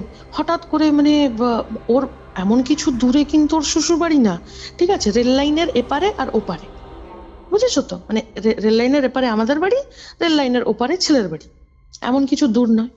তাতেও গায়ে হলুদ আসতে অনেক দেরি হয়ে গেল, সেই নিয়ে অশান্তি। তারপর চোখে, আচ্ছা আরেকটা জিনিস তুমি আমাকে বলো, তুমি দাঁড়িয়ে চোখে লেন্স পরছো, ঠিক আছে, তুমি এক জায়গায় দাঁড়িয়ে ধরো চোখে লেন্স পরছো, তোমার হাত থেকে লেন্সটা যদি পড়ে যায়, ওটা তো একটা থকথকে জিনিসের মতন থাকে, পড়লে কি হবে, থপ করে নিচেই পড়বে সোজাসুজি, বা আশেপাশে হয়তো পায়ের দিকে পড়বে। ওটা তো পায়রার পালক নয়, পাখির পালক নয় যে উড়ে কোনো দিকে চলে যাবে। ও লেন্সটা পড়তে গিয়ে ওর হাত থেকে লেন্সটা পড়ে গেল, সারা ঘরে খাটের তলায় যেখানে দাঁড়িয়ে পড়ছিল পুরো খুঁজে কোথাও সেই লেন্স পেল না। আমি না চুপচাপ দেখছি আর মনে মনে ভাবছি যে কেন হচ্ছে, আমি তো বুঝতে পারছি। কারণ যেহেতু আমার এই মামার মেয়ের সাথে আমার প্রচন্ড বেশি আমার মানে অ্যাটাচমেন্ট, ঠিক ওর সাথে যেরকমটা ছিল সারাক্ষণ একসাথে গল্প করা এ করা, সেই সেম জিনিসের সাথে আমার কোথাও না কোথাও মানে ওর কেন আমি ওর সাথে বেশি ভালোবাসা করছি, কেন ওর বিয়েতে আমি এনজয় করছি, আমি বুঝতে পারছি এই জিনিসগুলো যে ওর মধ্যে হিংসা কাজ করছে, যার জন্য ওর ক্ষতি করছে, কিছু না কিছু প্রবলেম হচ্ছে। তারপর আরো অনেক কিছু প্রবলেম হয়েছিল যেগুলো আমি আর এখন এখানে বলছি না। আমি ওর বিয়েতে লিটারালি থাকিনি, যেখানে ও আমার সব থেকে কাছের, আমার নিজের বোনের সাথে আমি এত মানে কথা বলি না যত আমি ওর সাথে বলি। তো আমার ওই মামার মেয়ে বিয়েতে না আমি খেয়েছি না আমি থেকেছি, আমার কাউকে সহ্য হচ্ছে না, কাউকে আমি দেখতে পাচ্ছি না, মনে হচ্ছে বিয়ে বাড়িতে যাকে দেখছি মনে হচ্ছে মেরে ফেলবো, মনে হচ্ছে মেরেই দেবো, মানে ঘুষি টুসি মেরে দেবো, চড় মেরে দেবো, কি মেরে দেবো আমি জানি না, আমার কাউকে সহ্য হচ্ছে না। মাকে বলছি তুমি চলো বাড়ি চলো, বাড়ি চলো, এরম করে যাচ্ছি আর চোখ বড় বড় করছি আর শুধু বলছি বাড়ি চলো, আমি থাকবো না এখানে, বাড়ি চলো, আমার একদম সহ্য হচ্ছে না। আমার বর বলছে তুমি এত ওভার রিয়াক্ট করছো কেন, ঠিক আছে যা হয়েছে হয়েছে, তুমি খেয়ে নাও, আমি কিচ্ছু খাবো না, আমি আমি একটা মিনিট আমি এখানে থাকবো না, তোমাদের খাবার আছে খাও, আমি কিচ্ছু খাবো না। সবাই আমাকে কত বলতে আসছে এ করছে, আমি কারোর কথা শুনছিলাম, মানে আমার তখন মাথার উপর মনে হচ্ছে আমার যেন সেই মানে আগুন জ্বলছে, আমি কাউকে ভালো লাগছে না, আমার মানে সব জ্বালিয়ে রেখে দেবো এরকম আমার রাগ উঠছে। আমি আমার বাকিরা খেলো, মা বোন আমার হাজবেন্ড খেলো টেলো, আমার ছেলে তো তখন ছোট, তো ওকেও যেটুকু খাওয়ানোর ওরা খাইয়ে দিল, আমি শুধু রাগে বসে গজগজ করছি আর ফুঁসছি, আমার মনে আছে এখনো। করতে করতে কি হলো, আমার মা বলে ঠিক আছে চল বাড়ি চল, তোকে আর এ করতে হবে না, এখানে বসতে হবে না। তো আমার বোন রেগে গেছে, হ্যাঁ এত খরচা করে এ করে নিয়ে এ করলাম, তুই থাকতে দিচ্ছিস না। আমি ওর দিকে সেই কট কট করে তাকাচ্ছি, এক্ষুনি মনে হচ্ছে খেয়ে ফেলবো। তো যাই হোক, মা আমাকে বলেছে ছাড় ছাড়, ওর সাথে এ করতে হবে না, তুই বাড়ি চল বাড়ি চল। মা কিছু হয়তো বুঝতে পেরেছিল। বাড়ি চলে এলাম। আমি তো কিচ্ছু খাইনি, একটা কিচ্ছু তাতে কাটিনি। বাড়ি চলে এলাম। পরে আমি মাকে বললাম, মা কালকে তুমি টিকিট কাটো, ধানবাদ যাব, গিয়ে ওই মামাকে বলো যে কবে আসতে হবে বলছিল, যে একটা ডেট দিয়েছিল ফেব্রুয়ারি মাসে, যে এই মানে 2021 সালের ফেব্রুয়ারি মাসে যে একটা ডেট দিয়েছিল, আমাকে বলেছিল এই ডেটে তুমি, মানে ওর বিয়ের পরপরই ডেটটা দিয়েছিল, যে এই ডেটে তুমি আসবে, এসে আমি রঘুনাথপুরে ওনার বাড়ি। তো আমি বললাম যে ঠিক আছে আমি যাবো, বলে এখানে এসে কাজটা করাতে হবে, একটা কাজ আছে আমি করিয়ে দেবো, তোমার মানে এই জিনিসটা কেটে যাবে। আমি বললাম ঠিক আছে, ভালো কথা। এবারে আমি মাকে বললাম, মা তুমি টিকিট কাটো, কালকেই যাবো। তো আমার বরকে বললাম তুমি টিকিটটা কেটে দাও অনলাইনে, আমি মা আর আমার বোনের টিকিটটা কেটে দাও 3 জনের, আমি ছেলেকে নিয়ে চলে যাই, তুমি পরে যাবে, যখন ওই ডেটটা দিয়েছে তার 1 সপ্তাহ পরে ছিল ডেটটা। তো তুমি পরের সপ্তাহে তখন ওখানে ডাইরেক্ট চলে যাবে, ওখান থেকে আমরা গাড়ি করে ধানবাদ থেকে রঘুনাথপুর যাব, কারণ ধানবাদ থেকে পুরো মানে আমাদের ওই রঘুনাথপুর বলো বা আমাদের গ্রামটা খুব একটা বেশি দূর না, মানে গাড়িতে হয়তো 2 ঘন্টা কি 2.5 ঘন্টা লাগবে। বাড়িতে সবাই ভাবছে কেন চলে যাচ্ছে, সবাই আমাকে খারাপ ভাবছিল, মানে আমি তখন মানে সেই মানে সবার চোখে আমি খুব খারাপ হয়ে গেছি। হ্যাঁ, তো এবার আমি কাউকে তো বাড়িতে বোঝাতে পারছি না যে আমার সাথে একটা ভূত আছে, সে তার জন্য এত কিছু ক্ষতি হচ্ছে। কি একটা বোকা বোকা লোকে ভাববে বলো, যে একটা কি এক্সকিউজ দিচ্ছে এই মেয়েটা, পাগল নাকি। তা আমি আমার মামার মেয়েকে একটাই কথা বললাম, দেখ একটা কথা তোকে বলছি, তুই আমাকে ভালোবাসিস, তোর আমার উপর বিশ্বাস আছে, তুই দেখবি আমি যেদিন চলে যাব তোর বিয়েতে বা বউ ভাতে আর কোনো প্রবলেম হবে না। আর সত্যি সত্যি তারপরে কিন্তু আর কোনো রকম প্রবলেম হয়নি, ওর বউ ভাতে বলো, কোনো রকম দেরি হওয়া, কোনো কিছুই প্রবলেম হয়নি। বাস তারপর থেকে সব রিল্যাক্স হয়ে গেছিল, সব সুষ্ঠুভাবে ওর সব কিছু ঠিক হয়ে গেছিল, কোনো ঝামেলা ঝঞ্ঝাট হয়নি। আমি তো বুঝতে পারলাম যেটা আমার জন্যই হয়েছে। খারাপ লাগছিল নিজের ওপরেও, খুব রাগ হচ্ছিল। তো যাই হোক, তারপরে আমি ধানবাদ গেলাম, গিয়ে নিয়ে 2 দিন ওখানে থাকলাম, মায়ের মানে এখন যেখানে আর কি মারা থাকে, ওখানে 2 দিন থাকলাম। তারপরে আমার হাজবেন্ড এলো, ওখান থেকে আমরা মানে যাওয়ার দিন ঠিক হলো যে অমুক তারিখে আমাদেরকে ওই মামাটা বলেছিল দুপুর 12:30টার মধ্যে ঢুকতে হবে। একটা টাইম থাকে তো সবকিছুর, কাজের যে টাইমটা ছিল ওনার, ঠিক আছে, উনি আমাকে বলেছিল যে দুপুর 12:30টার মধ্যে এনি হাউ ঢুকতেই হবে। তো আমরাও সেই মতো অনেক সকাল সকাল বেরিয়ে গেছিলাম, যে চলো তাড়াতাড়ি করে বেরিয়ে যাই, তাড়াতাড়ি পৌঁছে যাব, কোনো অসুবিধা হবে না। বড় গাড়ি বুক করেছিলাম, কোনো প্রবলেম হওয়ারই কথা না, ফেব্রুয়ারি মাস, এমন কিছু গরম না। রাস্তায় যেতে যেতে হঠাৎ করে আমার ছেলের কি শরীর খারাপ শুরু হয়ে গেল, সে বমি করতে করতে উল্টে গেছে। মানে সেই হয় না, সেই বমি করতে করতে শরীর পুরো ছেড়ে দেয়, আধমরা হয়ে যায়, লোক অজ্ঞানের মতন হয়ে যায়, ওই রকম হঠাৎ করে, কোথাও কিছু নেই, আমার ছেলে হঠাৎ করে বমি করতে শুরু করলো, তার শরীর খারাপ হতে শুরু করলো, সে পুরো বডি ছেড়ে দিল। তো আমরা তো রাস্তায় গাড়ি দাঁড় করিয়ে ছেলেকে সুস্থ করছি, মানে তুমি বিশ্বাস করবে না, 12:30টায় ঢুকতে দিল না।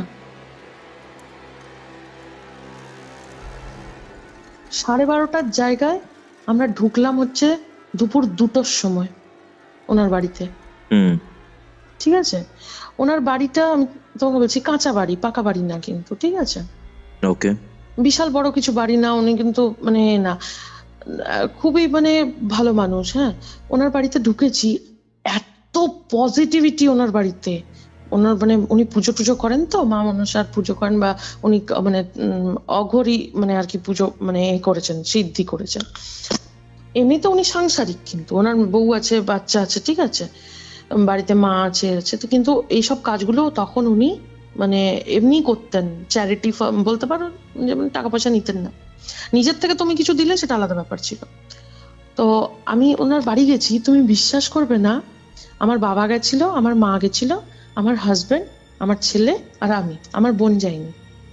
তো আমি গিয়েছি, আমাদেরকে বললো কি এখন, তখন আমরা যখন ঢুকেছি বলে এত দেরি করে এলে, তোমাদেরকে তো 12:30টায় বলেছিলাম। তখন আমি বললাম যে জানো এরকম ছেলের, তখন আমার মা বলেছে যে আমার ওর ছেলের শরীর খুব খারাপ হয়ে গেছিল রাস্তায়। বলছে হ্যাঁ বুঝতে পেরেছি, তো আসতে দেবে না তো সময়, বুঝতে পেরেছি, ঠিক আছে যাও গিয়ে বসো। তো একজন অলরেডি ওখানে বসেছিল, তার হয়তো কিছু কাজ টাজ করছিল, আমাদেরকে বললো ভেতরে গিয়ে বসো। ওনার বাড়ির ভেতরে ঢুকলাম, ঢুকে একটা রুমে, একদম ভেতরের একটা রুমে বসতে দিই। ওই রুমটার মধ্যে একটা দেওয়াল জুড়ে মানে খাট রয়েছে, আর একটা দেওয়াল জুড়ে শুধু ঠাকুরের ছবি, বিভিন্ন ধরনের ঠাকুরের ছবি। ঠিক আছে, আমি গিয়েছি, গিয়ে না আমার পুরো প্যালপিটেশন স্টার্ট হয়ে গেছে। আমি, আমার বাবা আর আমার মা বসে আছি কিন্তু, ঠিক আছে। আর আমি না কিরকম করছি বলতো, সে দেখবে তোমার যখন কোনো কিছুতে টেনশন হয়, কোথাও তুমি বসে আছো, তোমার খুব কোনো জিনিসের টেনশন হচ্ছে বা খুব মানে অ্যাংজাইটি হচ্ছে, পারফেক্ট ওয়ার্ড এটাই বলবো, অ্যাংজাইটি হচ্ছে কোনো জিনিসের, তুমি সে পাটা নাড়াতে শুরু করে না, লোকে পা গুলো কাঁপাতে শুরু করে, হাত পা টাইট করতে শুরু করে, হাতের মধ্যে হাত ঘষতে শুরু করে। আমার ওরকম হচ্ছে। কিসের অ্যাংজাইটি হচ্ছে আমি জানি না, আমি ঠাকুরের দিকে তাকাতে পারছি না। ওই যে অতগুলো ঠাকুরের ছবি রাখা না, আমি ওইদিকে তাকাতেই পারছি না, আমার শরীর খারাপ করছে, আমার পুরো গা হাত পা মনে হচ্ছে আমি মানে কিস কিস করছে, আমার হাতের মধ্যে হাত ঘষছি, আমি পা দোলাতে শুরু করেছি। লাস্টে না আমি কি করেছি, একটা চেয়ার নিয়ে ঠাকুর যেদিকে রাখা আছে ফটোগুলো, ওটার দিকে পিঠ করে আর চেয়ারটার উপর বসে এরকম মানে গজরে যাচ্ছি। আর মানে আমি নিজেই বুঝতে পারছি আমি কেন এরকম করছি, কিন্তু আমার হচ্ছে, আমার এরকম হচ্ছে, সরি। এবার না আমি ওই রকম করতে দেখে আমার বাবা না আমাকে বলছে, এই কি করছিস তুই এরকম, চুপ করে বস না। যেই বলেছে আমার বাবা, আমি বাবার দিকে সাংঘাতিক ভাবে চোখ বড় বড় করে একদম কটমট করে তাকিয়েছি, মানে এক্ষুনি মানে এখানে গিলে ফেলবো এরম ভাবে তাকিয়েছি, একদম মাথাটা ঘুরিয়ে আর একদম ওইরকম কটমট করে তাকিয়েছি। আমার মা সঙ্গে সঙ্গে বলছে কি আমার বাবাকে, চুপ করো, তুমি চুপ করো, চলো এখান থেকে, চলো ওকে বসতে দাও, চুপ করে চলো। আমার মা বুঝতে পেরেছিল কিছু, আমার মা কি করলো, সঙ্গে সঙ্গে আমার বাবাকে নিয়ে ঘর থেকে বেরিয়ে গেল, আমাকে বললো তুই চুপ করে এখানে বসে থাক। আমি উঠতে পারছি না, ঠিক কথা, আমি বসে আর এরকম করে যাচ্ছি, কিন্তু আমার অস্বস্তি হয়ে যাচ্ছে, আমার ভালো লাগছে না। তো যাই হোক, তারপর আমি উঠে, আমাকে বললো ওকে নিয়ে আসো, মানে মাকে বললো ওকে নিয়ে আসো বাইরে। তো ও ঢুকেই ওনাদের একটা ছোট্ট মতন উঠোন আছে, একটা সাইডে একটা সেই তুলসী মঞ্চ টাইপের যেরকম করা থাকে, ওরকম একটা তুলসী মঞ্চের মতন করে, ওখানটাতে একটা মনসা গাছ আছে। আর মনসা গাছ মানে যে ক্যাকটাস গাছগুলো হয় না, মনসা গাছ বলে গ্রামের দিকে, ওই মনসা গাছগুলো রয়েছে। আর ওই মনসা গাছের নিচে যে মাটিটাতে অনেকগুলো সেই ছোট ছোট ত্রিশূল, যেগুলো দিয়ে ঘর বাঁধায়, ওই ত্রিশূলগুলো পোতা রয়েছে। তা আমাকে বললো কি, এবার আমার তো খুব ভয় করছে, বললাম কি করবে কি হবে বুঝতে পারছি না কিছু। তা আমাকে বললো যে তুমি এখানে বসো আমার সামনে, ওই ঠিক ওই মানে ওই যেখানে মনসা গাছটা, ঠাকুরের ছবি টবি, ওই ত্রিশূলগুলো রাখা আছে, ওটার পাশটাতে আমাকে বসালো। আমার অপোজিটে উনি বসলো, বসে একটা কাগজে একটা মানে কিরকম একটা আঁকলো, ঠিক আছে, মানে একটা ছবি, মানে কিরকম স্টার, তার পাশে ঘর, মানে আমি ঠিক জানি না কি একটা টাইপের, মানে সেই হয় না যেগুলো আঁকে কোনো মানে তন্ত্র করার জন্য বা ইসের জন্য, সেরকম একটা কিছু আঁকলো, এঁকে ওখানে নামটা লিখলো ওর, হ্যাঁ ওই দিদিটার নামটা লিখলো, লিখে আর একটা মোমবাতি জ্বালালো, মোমবাতি জ্বালিয়ে আর মোমবাতিটা পুতলো, তার সামনে কাগজটা রাখলো, দিয়ে আমাকে বললো এখানে এই একটা আঙ্গুল রেখে, যেমন আঙ্গুল আমরা রাখি, ওই বুড়ো আঙ্গুলের পাশের আঙ্গুলটা, বলে এই আঙ্গুলটা এর উপর রেখে আর ওকে মনে মনে ডাকো, ঠিক আছে। আর উনি মন্ত্র পড়ছে, ঠিক আছে, আর তুমি ওকে মনে মনে ডাকো আর বলো যে তোর কিছু বলার থাকলে তুই বল।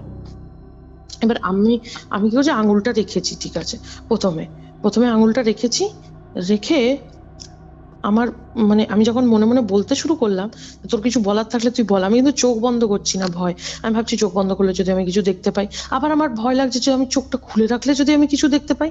তো আমি কি করছি বলতো, চোখটাকে অর্ধেক বন্ধ আর অর্ধেক খোলা রেখে আমি চোখটা ফটফট ফটফট করে না, সেরকম আমি করে যাচ্ছি।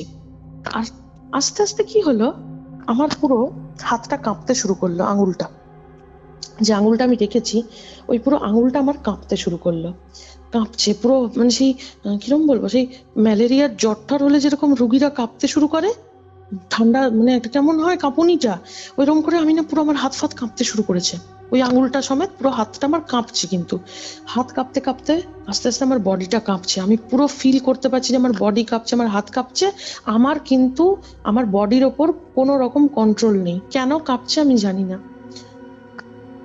ওই করতে করতে হঠাৎ করে কানের পাশ দিয়ে একটা হুস করে, মানে একটা সেই হাওয়া হয় না, মানে সে দেখবে কোন রকম সিনেমাতে যেরকম সেই সাউন্ড এফেক্ট দেয়, একটা হুস করে একটা আওয়াজ একটা হাওয়ার শো করে একটা আওয়াজ হয়, কানের পাশ দিয়ে হুস করে একটা আওয়াজ এলো, মোমবাতিটা নিভে গেল।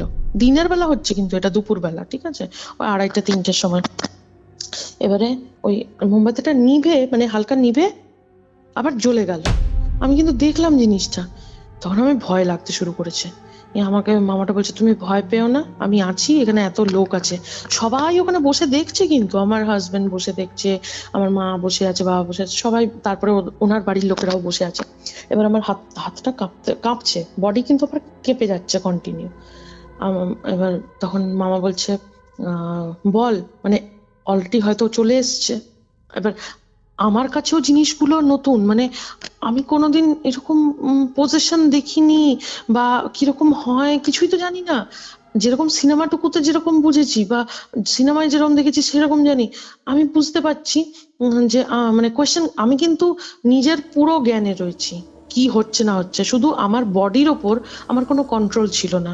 মানে আমি তোমাকে ক্লিয়ারলি বলছি আমার পুরো মানে এক্সপিরিয়েন্সটা। এবার যখন মামা জিজ্ঞেস করছে, বিভিন্ন কোয়েশ্চেন করছে, কোনো আনসার নেই, বা আমি কিচ্ছু যে দেখতে পাচ্ছি শুনতে পাচ্ছি তা না। হঠাৎ করে মামা একটা কোয়েশ্চেন করলো যে তুই যে এরকম করছিস, হ্যাঁ ওর এরকম তুই কি চাস ওর ক্ষতি হোক?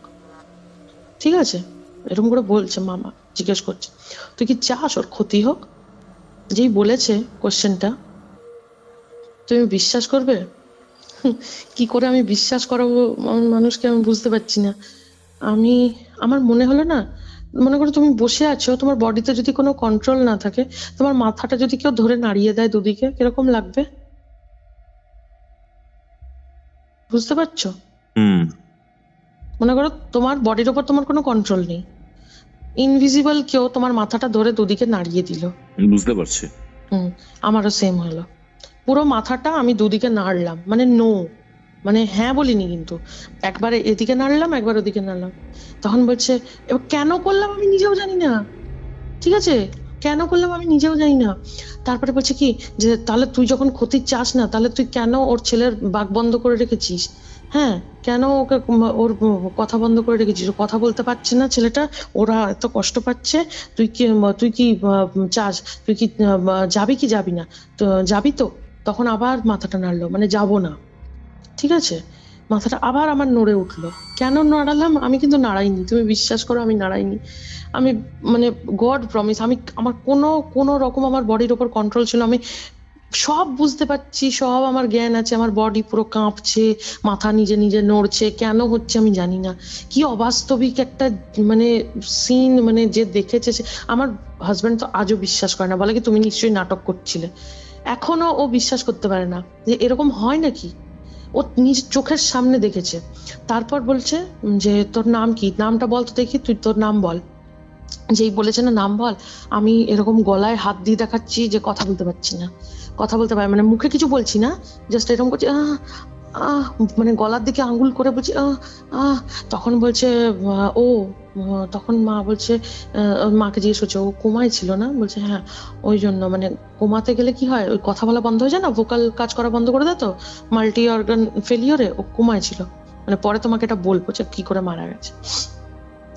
এরপর তখন কি হয়েছে যে ওর মানে এরকম আমি এরকম ইশারা করেছি, তখন মামা বলেছে যেতে তো তোকে হবেই, ঠিক আছে, আমি তুই এত ওকে ভালোবাসিস, ও তোকে এত ভালোবাসে, আমি মানে তোকে ওর জীবনটা নষ্ট করতে দেব না, ঠিক আছে বলে। তারপর মামা কি করলো, মন্ত্র পড়তো, ততক্ষণ আমার বডি কাঁপছে, তারপর আর আমার কিছু মানে আমি কিছু দেখছি না বা শুনছি না, ঠিক আছে, আমি শুধু বডি কেঁপে যাচ্ছে কন্টিনিউ, একদম মানে সেই ম্যালেরিয়া রোগীর মতন থরথর থরথর করে বডি কাঁপছে। তারপরে মামা কি করলো, মন্ত্র পড়ার পর ওই যে ছোট ত্রিশূলগুলো যেগুলো হয়, যেগুলো সেই দেখবে বাড়ির চারিদিকে পুরো বন্ধন করে, সেই ছোট্ট লোহার ত্রিশূলটা নিয়ে আমার মাথায় ঠেকিয়ে কিছু মন্ত্র পড়েছে। পুরো মনে হলো যে পেছন থেকে দাম করে আমাকে কেউ টেনে দিল, ঠিক আছে, পুরো মানে তুমি যদি বসে থাকো একভাবে, আর তোমাকে যদি পেছনের জামা ধরে কেউ দাম করে টেনে ফেলে দেয়, যত গায়ের জোর আছে, তুমি তো কিছু করতে পারবে না। পুরো আমি ওরকম দাম করে পেছনে পড়ে গেলাম, আর কয়েক সেকেন্ডের জন্য আমার ব্ল্যাক আউট হয়ে গেছিলাম, আমার কিছু মানে আমি মানে পুরো ব্ল্যাক আউট বলে না যে একদম অজ্ঞান হয়ে যাওয়া, ওটা হয়তো মানে 5-10 সেকেন্ডের জন্য আমি অজ্ঞান হয়ে গেছিলাম। ওই দাম করে নিজের থেকে পড়ে গেলাম। পড়ে যাওয়ার পর আমি ওই কয়েক সেকেন্ডের জন্য অজ্ঞান হয়ে গেছিলাম। অজ্ঞান হয়ে যাওয়ার পর তারপর যখন আমার জ্ঞান এসছে, আমার সারা গায়ে, হাতে, পায়ে মনে হচ্ছে আমাকে কেউ মেরেছে। মানে সেই লাঠি দিয়ে পেটালে যেরকম যন্ত্রণা হবে, সারা মাথা, গা, হাত, পা আমার মনে হচ্ছে যন্ত্রণায় ফেটে যাচ্ছে। আমি যেই পড়েছিলাম, আমার হাজবেন্ড দৌড়ে ছুটে এসেছিল তুলতে। তো মামা বলছিল, দাঁড়া দাঁড়া, এখন ওকে ধরো না, ও ঠিক উঠবে। তারপর ওই জল পড়া, মানে মন্ত্র পড়া জল একটু ছড়িয়ে টড়িয়ে, তারপর যখন আমার চোখ টোক আমি খুলেছি, তখন আমাকে ধরে টেনে তুললো আমার হাজবেন্ড। আমার গায়ে কোনো জোর নেই, মনে হচ্ছে যেন আমি সেই কতদিন সেই মানে পর আমি রোগের থেকে উঠেছি, না আমার কেউ মেরেছে। হ্যাঁ, সেই মানে কি বলবো, কি প্যাথেটিক লাগছে আমার। আমি মামাকে বলছি কি, মামা আমার কোনো গায়ে জোর নেই, আমার কি এত হাত পা যন্ত্রণা করছে কেন? তখন বলছে এক্ষুনি ঠিক হয়ে যাবে, দাঁড়াও, এক্ষুনি ঠিক হয়ে যাবে। বলে একটা জল দিল, বলে এই জলটা খাও, ঠিক আছে, মন্ত্র পড়া জল, বলে এটা খেয়ে নাও, এক্ষুনি ঠিক হয়ে যাবে। জলটা খেলাম, একটু মন্ত্র পড়ে দিল, আমার আস্তে আস্তে আস্তে আস্তে আস্তে আস্তে গায়ে মানে একটু জোর পেতে শুরু করলাম। ঠিক আছে, প্রায় 10 থেকে 15 মিনিট লাগলো আমার নর্মাল হতে। এরপর একটা তাবিজ বানিয়ে দিল সেই সময় আমাকে। ওই তোমার ওই কামাখ্যা মায়ের, পরে আমাকে বলেছিল মামা যে ওই কামাখ্যা মায়ের সেই যখন কামাখ্যা মায়ের ওই অম্বুবাচিতে রজস্বলা হয় না, যে কাপড়টা ভেজায় ওই যে লাল জলটাতে, ওই যে কাপড়টা থাকে, ওটার একটা ওই কাপড়ের একটা মানে সেই সুতোর মতন একটা মানে ওটা ছিল। তারপরে আরো অনেক কিছু দিয়ে ওই তাবিজটা আমাকে করে দিয়েছিল। ওটা ছিল, ওটা আমাকে মামা বলেছিল, যার জন্য মানে ওটা আমার মনে আছে। আরো অনেক কিছু মন্ত্র লিখে কিছুর একটা হাড় ফাড় কিছু ছিল হয়তো। তো ওই দিয়ে মানে আমি ডিটেলস অত জানি না, তবে ওটা ছিল, আমি ওটা আমাকে বলেছিল। তো ওই দিয়ে আমাকে তাবিজটা করে দিল। তাবিজটা পরার পর থেকে আমার মনে হলো এই যে সারাক্ষণ আমার একটা মানে অস্বস্তি হওয়া, একটা গা ভারী ভারী, একটা মনে হতো আমার সারাক্ষণ একটা কেমন একটা লাগতো, বা ওদের ঘরে যখন আমি ঢুকলাম দুপুরবেলা তখন যে ফিলিংসটা হয়েছিল, আমার আর কিচ্ছু নেই, আমি পুরো হালকা হয়ে গেলাম। মনে হলো যেন আমার কত কিছু আমার মানে মাথা থেকে বোঝা নেমে গেল, শরীর থেকে বোঝা নেমে গেল, আমার বডি পুরো হালকা হয়ে গেল। তুমি বিশ্বাস করবে না, মানে আলাদাই একটা ফিলিংস হচ্ছে, সব ভালো লাগছে, কিচ্ছু আর খারাপ লাগছে না, কোনো বিরক্তি নেই আমার মধ্যে, কোনো ফ্রাস্ট্রেশন নেই। যাই হোক, এইসব করে আমাকে বললো এই তাবিজটা কখনো হাত থেকে খুলবে না। আর যখন মনে করো কেউ যদি মারা যায়, মরা বাড়িতে তো এমনি যেও না, যদি বাড়িতে কেউ মারা যায় এটা খুলে রেখে দেবে। আর যখন মানে আবার হয়ে যাবে সব কাজবাজ, তখন ওটা শোধন করে আবার পরে নেবে। আর কোনো মানে আনন্দ অসুচ বাড়িতে মানে বাচ্চা হওয়া বাড়িতে যাবে না, এইটুকুই নিয়ম ছিল, আর কিছু নিয়ম ছিল না। গঙ্গা জল লাগানো যেত তোমার ওই কবচে? গঙ্গা জল আমাকে বলেছিল যদি মানে কেউ বাড়ি মারা যায়, ঠিক আছে, তখন তুমি ওটা মানে ওই গঙ্গা জলে হোক বা একটু দুধ দিয়ে হোক শুদ্ধ করে নেবে, করে তারপরে পড়বে। আর যতদিন তোমার ওষুধ চলবে ততদিন তুমি পড়তে পারবে না। তো আমার সেরম সাচাজ হয়নি কোনো কিছু, তো আমি পড়েই ছিলাম, মানে আমাকে খুলতে হয়নি। আমি একটা জিনিস একটু জানতে চাই, লেটস সে অসুখ যখন চলে, যখন মৃত্যু হয় বাড়িতে কারুর, তখন তোমার যে আশেপাশের জায়গাটা, এই জায়গাটা একটা অরার মাধ্যমে সারাউন্ডেড থাকে, নেগেটিভ অরা না পজিটিভ অরা সেটা আমি যাচ্ছি না, ঠিক আছে, বাট একটা অতি প্রাকৃতিক এন্টিটি বলো বা যাই বলো, সে তোমার আশেপাশে থাকে, কারণ তখনও মুক্তি ঘটে না, শ্রাদ্ধ ঘাট কাজ নিয়ম ভঙ্গ কিছুই হয় না। এবার এই সময় ধরো কবচ খুলে রাখলে, ঠিক আছে, আমি জানি না তোমাকে বলেছেন কেন, কারণ এই সময় তুমি যদি কবচ খুলে রাখো, তুমি তো তার মধ্যে এমনিতেই এনগ্রেভড হয়ে যাবে। অসুখ চলছে, ঠিক আছে, বাট সেই সময় তো তুমি প্রোটেক্টেড নও। এবার যে মারা গেছে তার যদি তোমার প্রতি একটা বাজে নজর থাকে বা বাজে করে একটা ইন্টেনশন থাকে, হতে তো পারতো, আমি জানি না, হয়তো ওটা আবার শুদ্ধ করে পড়ে নিলে হয়তো ওটা কেটে, আমি জানি না। আমাকে যেটা ধরো যে অ্যাটাক হওয়ার ব্যাপারটা, সেটা তো তোমার এই সময়ের মধ্যেও হতে পারতো, রাইট? তাহলে এটা মানে খুলে রাখার আমি কেন নিদান দিলেন? হ্যাঁ, আমি জানি না কেন বলেছিলেন, তো আমাকে হয়তো আমি বলছি তো, আমি সেটা আমি কারণ জিজ্ঞেস করিনি, আমাকে বলেছিল, আমি বলেছিলাম ঠিক আছে। তো সেরকম আমার বাড়িতে কিছু হয়নি যে যার জন্য আমি এটা খুলে রাখবো, ঠিক আছে, সেই পরিস্থিতি আসেনি, যার জন্য আমি হয়তো তোমাকে এর রিপারকাশনটা বলতে পারছি না। আমি বাড়ি ফিরে যাই তারপর, ঠিক আছে, বিকেলবেলা সন্ধ্যে হয়ে যায়, আমার বাড়ি ফিরে যেতে মানে ধানবাদে ফিরে যাই। তো ধানবাদে আমি যখন বাড়ি ফিরে যাই, আমাকে মামা বলেছিল যে আমি রাতে কাজ করে দেবো, ওকে আমি মুক্তি দিয়ে দেবো, ও খুব কষ্টতে আছে। ঠিক আছে। তা বললাম ঠিক আছে। তা আমি তারপর আর ফোন করিনি। সত্যি কথা বলতে কি আমার এত রিল্যাক্স লাগছিল, আমার খুব ঘুম পাচ্ছিল, মনে হচ্ছিল কতকাল ঘুমাইনি। কারণ যখন আমি বাড়িতে থাকতাম না, তার আগে আমার সন্ধে হলেই ঘাড়ে মাথায় ব্যথা হতো, সন্ধে হলেই ঘাড়ে মাথায় ব্যথা রোজ। হ্যাঁ, তো ওই জিনিসটা আর নেই, আমার খুব রিল্যাক্স লাগছে। কিন্তু ওই দিন লাস্ট আমি ওকে ফিল করেছিলাম। ওই অবশ্য পড়ার পরেও না, তখন মানে কবজটা তো পড়েছিলাম, কিন্তু আমি অনেক দূরে ওকে ফিল করেছিলাম। আমি তোমাকে বলছি কি ফিল করেছিলাম লাস্ট। বলো। আমি ধানবাদে আমার মানে এতদিন শুয়ে আছি ওখানে, যাই কিছু কোথাও কিচ্ছু নেই। সেই দিন রাতের বেলা হঠাৎ করে, তখন মা অনেক রাত, আমি কিন্তু আমার পাশে আমার হাজবেন্ড শুয়ে আছে, একদিকে আমার বোন শুয়ে আছে, নিচে আমার মা শুয়ে আছে, বাবা শুয়ে আছে। তো আমি শুয়ে আমি পুরো বুঝতে পারছি যে দূরে একটা আমাদের যে মানে দরজাটার কাছে, ঠিক আছে, রুমেরই অনেকটা দূরে দরজাটা, আমার না পুরো মনে হলো যে মানে ও দাঁড়িয়ে আমাকে, মানে সেই হয় না সেই লাস্ট একটা গুড বাই করতে আসে মানুষ, আমি পুরো ফিল করলাম। ঠিক আছে, এগুলো তো ইনটিউশন আসে মাথায়, টেলিপ্যাথিক্যালি জিনিসগুলো মাথায় আসে। ঠিক আছে, আমি পুরো বুঝতে পারলাম, আমি দেখিনি কিন্তু কিছু, আমি পুরো ফিল করলাম। আমি চোখ খুলে ওইদিকে তাকিয়ে আছি, আমি কিন্তু কিছু দেখতে পাইনি, কিন্তু আমি ফিল করলাম যে she was standing there and she was bidding me final goodbye, কি ঠিক আছে চলো, মানে চল তোকে লাস্ট দেখে চলে গেলাম। তো আমি পরের দিন মামা যখন ফোন করেছিল, আমার গায়ে কাটা দিচ্ছে এখন, পরের দিন মামা যখন আমাকে ফোন করেছিল, মামা বলছে যে আমি ওকে এরকম রাতের বেলা আমি মানে করেছিলাম, সেদিন অমাবস্যা ছিল, তো শ্মশান সাধনা করেন উনি, তো বলে আমি ওকে এরকম ডেকেছিলাম। তো বলছে যে ওর খুব মানে ওর ওটাই হিংসা যে কেন আমি বিয়ে করেছি, তখনই আর কি মানে মামা জানতে পারে যে কেন এরকম হয়েছিল বা কোনো কিছু ওর। তারপরে আমি তোমাকে বলছি যেটা আসল মানে কারণ ওর এত কিছু করার, সেটা আমি তোমাকে বলবো, আগে এটা বলে নি, ঠিক আছে? ওটা একটা মানে সব থেকে বড় সাসপেন্স। ওটা হচ্ছে ও তো ওইরকম বলে, তো মামা ওকে বলে যে তুই কি চাস, মুক্তি চাস কিনা? বলছে হ্যাঁ আমার খুব কষ্ট, বা আমি মুক্তি দিতেই চাই। মামা বলেছে আমি ওকে মুক্তি করিয়ে দিয়েছি, তুমি ওকে আর ফিল করবে না, ঠিক আছে? বললাম ঠিক আছে, খুব ভালো কথা। তো সেই দিন লাস্ট ওকে আমি ওখানেই ওই সময়টাতে ফিল করেছিলাম রাতের বেলা, হয়তো ওই সময়টাতেই ওর মানে কাজ হয়ে গেছিল। আর একটা স্বপ্ন দেখেছিলাম, ধরো তুমি কোনো একটা জায়গায় আছো, অনেক দূর থেকে কেউ যদি মাইকে করে, মানে কোনো মাইক বা কোনো একটা অনেক দূর, সে বহু দূর থেকে একটা যদি তোমার কাছে আওয়াজ ভেসে আসে, ঠিক আছে, কিরকম একটা শুনতে পাবে তুমি?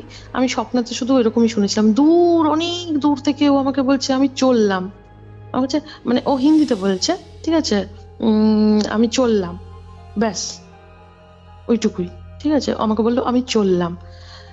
তো আমার খুব মানে কষ্ট তো হল, যতই বলো, যতই ও আমাকে হিংসা করুক, আমার তো কোথাও একটা ভালোবাসা তো থাকবেই, আমি তো কোনোদিন ওকে মানে সেই এটা করতে পারবো না। যাই হোক, তো ওটা আমার লাস্ট ছিল। এরপর আসি কেন এত কিছু হলো, ঠিক আছে, কেন ও গেলই বা কেন, অনেক কিছু তোমাকে আমি এখনো সাসপেন্স রেখেছি, বলিনি, কেন বলছি তোমাকে, এবার তুমি শুনলে এবার তুমি বুঝতে পারবে যে কেন এত কিছু হয়েছে। ও যখন মারা গেছিল, আমরা কেউ জানতাম না ওর আসল মৃত্যুর কারণটা, বুঝলে, কেউ জানতাম না। ও নিজের মুখে বলেছে ওর মৃত্যুর কারণ, ও নিজের মৃত্যুর পরে এসে বলেছে নিজের মুখে। জানো কি করে বলছি তোমায়? ও যখন মারা যায়, তারপর আমার বাবা তো ওখানে যাতায়াত করতো, যেহেতু কাজ করতো ওখানেই থাকতো, আমার বাবা একদিন বসে আছে, ও এসছে, মানে ওর মা বসে আছে, ওর বাবা বসে আছে, গল্প করছে, মানে সবার একটা মানে কষ্টের জায়গা, যে একটা বাড়ির সব থেকে ছোট মেয়ে সমস্ত মেয়ে চলে গেছে, একটা নর্মালি যেরকম হয়, তো এরকম দুঃখ করছে, করতে করতে আমার বাবা দেখছে যে আমার বাবা ওর মাকে ভাবি বলে, বৌদি বলে, ঠিক আছে, তো আমার বাবাকে নাম ধরে ডাকে চাচি। হঠাৎ করে কাঁদতে কাঁদতে ও দেখছে কান্নার ইন্টেন্সিটিটা বেড়ে গেল ওই চাচির, কাঁদতে কাঁদতে হঠাৎ করে আমার বাবাকে যেরকম ও ডাকতো, যেভাবে মানে কাকা বলে ডাকতো আর কি, চাচা, ওরকম বলতে কাঁদতে কাঁদতে ওরকম বলছে, आप लोग हमको नहीं बचा पाए ना, आप लोग हमको नहीं बचा पाए, मेरा चाची हमको मार दी, आप लोग हमको नहीं बचा पाए, मेरा चाची हमको मार दी। কি বলছে রে ভাই, মানে চাচি মার দি, হ্যাঁ, মেরা চাচি हमको मार दी, आप लोग हमको नहीं बचा पाए।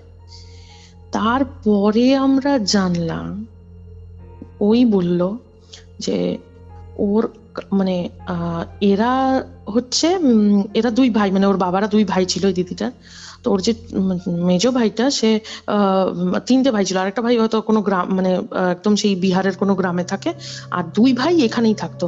একটা মানে এর বাবা যেহেতু চাকরি করতো, ভালো চাকরি করতো, একটু স্ট্যান্ডার্ড এদের ফ্যামিলিটা, ঠিক আছে, একটু শিক্ষিত, তো এদের একটু হাইফাই ব্যাপার ছিল, একটু স্ট্যান্ডার্ডটা ভালো ছিল। আর ওর যে কাকিমা, হ্যাঁ, সে থাকতো একটু মানে ওদের বাড়িতেই একটু দূরে, একটু নিচের দিকে। ওরা সেই মোষের গরুর দুধ বিক্রি করতো, ওরা খুব মানে মানে একটু দেহাতি টাইপের ছিল, ঠিক আছে। এবার ওর মেয়েকেও বিয়ে দিয়েছে, মানে সেই একটা গ্রাম দেহাতে একটা বিয়ে দিয়েছে, সেরকম ভালো মানে একটা বড়লোক কোনো ফ্যামিলি না বা কোনো কিছু, সেরকম হয় আর কি, গ্রামের দিকে বিয়ে দিয়েছে। তারপরে যখন শুনতে পেয়েছে যে এর এত ভালো বিয়ে ঠিক হয়েছে, এই দিদিটা ম্যাথমেটিক্স অনার্স করেছিল, মানে বুঝতে পারছো পড়াশোনায় কিরকম ছিল। পড়াশোনা, বাড়ির কাজ, আর্টস অ্যান্ড ক্রাফটস, হেন কোনো জিনিস নেই যে ও জানতো না।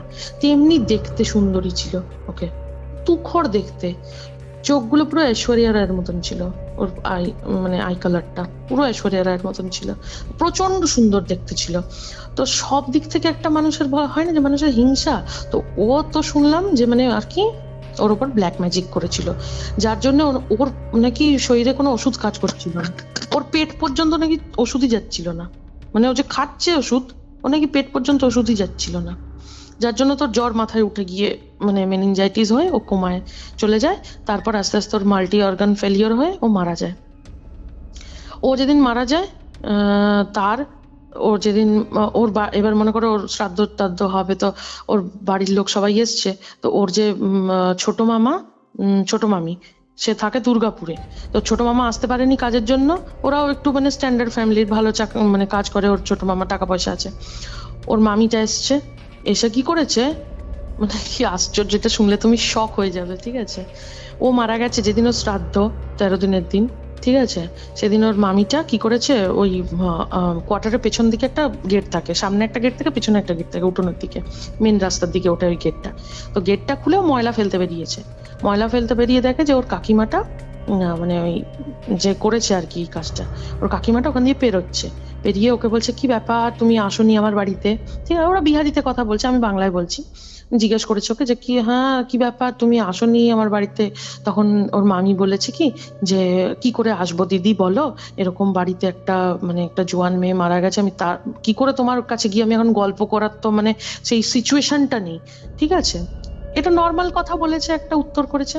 ওর এত ইগোতে লেগে গেছে, ওই কাকিমা ওকে বলেছে কি ওর মামিকে, যে বাবা তোর খুব দেমাগ হয়েছে না, সব দেমাগ তোর চলে যাবে, দাঁড়া। শুধু এইটুকু বলেছে কৌস্তভ, শুধু এইটুকু বলেছে। কতক্ষণ লাগে ওই পেছনের গেট থেকে বাড়িতে ঢুকতে? খুব জোর আমি ধরলাম 5 মিনিটই পরেই ও ঢুকেছে। হঠাৎ করে খবর এসছে ওর হাজবেন্ড স্পট ডেথ, রোড অ্যাক্সিডেন্টে। বিশ্বাস হচ্ছে? আমি জাস্ট ভাবছি। বিশ্বাস করতে পারছো না তো? আমরাও করতে পারিনি, ভাবতেই পারছি না। ওর 13 দিনের দিন ওর ছোট মামা কোথাও কাজে যাচ্ছিল, ওই কথাটা জাস্ট ওর কাকিমা বলেছে ওর মামিকে, দেখো তোর খুব ঘমন্ড হয়েছে না, তোমারা বহুত ঘমন্ড হ্যায়, সব ঘমন্ড চুর হয়ে যায়গা, শুধু এইটুকু বলেছে। ও পেছনের গেট থেকে ঘরে এসেছে, ওর মামি বলছে আমার যেন মনে হলো যে ওর হাজবেন্ড যেন পিছনে দাঁড়িয়ে আছে। ও তখনই বুঝতে পারছে কিছু একটা হয়ে গেছে। সঙ্গে সঙ্গে 5 মিনিটও লাগেনি, খবর এসছে যে এরকম অ্যাক্সিডেন্ট হয়ে গেছে, স্পট ডেথ। ওর 13 দিনের শ্রাদ্ধের দিনে ওর ছোট মামা মারা গেল। তুমি ভাবো কি সাংঘাতিক, কি সাংঘাতিক। এরপরেও ও তখন ওর ওই কাকিমার মেয়েটা যখন এসেছিল শ্রাদ্ধতে, ওই রকম ওর মায়ের গায়ে ওকে এক তাড়া মেরেছে, মানে তোর সাহস কি করে হয়, তুই এখানে এসেছিস, তোর মা আমাকে মেরে ফেললো, তুই এখানে এসেছিস আমার শ্রাদ্ধ খেতে, যা এখান থেকে বেরো, এখান থেকে, ওর মায়ের গায়ে এসে আর কি। আচ্ছা বলি, ওদের না, ওদের কাছে এই পজেশন ব্যাপারটা কিন্তু খুব নর্মাল, জানো তো ওদের বাড়িতে। এর আগেও মানে ওদের বাড়িতে যখন মানে কোনো বিয়ে বাড়ি হয় বা কোনো কিছু হয়, যত বাড়িতে ওদের মানে মারা গেছে তাদের সবার জন্য জামা কাপড় দিতে হয়, যদি তুমি না জামা কাপড় দাও তারা গায়ে চলে আসবে, পজেস করে নেবে, কিছুক্ষণের জন্য গায়ে চলে আসবে, এসে ওরকম চিৎকার চেঁচামেচি করবে যে কেন ওকে জামা দেওয়া হয়নি। এটা আমি নিজের চোখে দেখেছি ওদের বাড়িতে, ঠিক আছে। ওর দাদার, সিরিয়াসলি ওর দাদার বিয়ের সময়ই হয়েছিল। ওর কোন একটা পিসির মেয়ে বহু যুগ আগে মারা গেছিল, ঠিক আছে, সাপের কামড়ে মারা গেছিল মেয়েটা। তো মানে বাচ্চা ছিল তখন, যখন মারা গেছে ছোটবেলায় মারা গেছে, মানে 6-7 বছর বয়স ছিল হয়তো। তো তুমি ভাবো এখন ওকে জামা কাপড় কি দেবে? আমি মনে করো কিনেছে, এমন না যে কেনেনি ওর জন্য। কি করেছে জানে, মানে ওর এজ অনুযায়ী কিনেছে, যে 6-7 বছরে মানে একটা বাচ্চার যেরকম টেপ জামা হয় কিনেছে। ওমা সঙ্গে সঙ্গে পিসি ছিল তখন, বিয়ে বাড়ি চলছে, ওর দাদার বিয়ে, বড় দাদার বিয়ে ছিল তখন, 2006 সালের কথা বলছি। ওর দাদা পিসির গায়ে চলে এসছে, আর সে এসে চিৎকার চেঁচামেচি, কেন আমাকে টেপ জামা দিয়েছিস? আমি কি বাচ্চা মেয়ে? আমাকে সালোয়ার কামিজ দিতে হবে? তুমি এগুলো কেউ, বলছি তো এগুলো আমরা নিজের চোখে দেখা, এগুলো কেউ বিশ্বাস করবে না, সবাই হাসবে, বলবে ধুর এরকম হয় নাকি।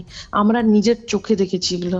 ওর গায়ে এরকম এসে আর এরকম পা দাপাচ্ছে, বলছে আমাকে ভালো জামা দিতে হবে, বড়দের জামা দিতে হবে, আমি কি এখন ছোট বাচ্চা নাকি যে আমাকে ওই টেপ জামা দিয়েছো?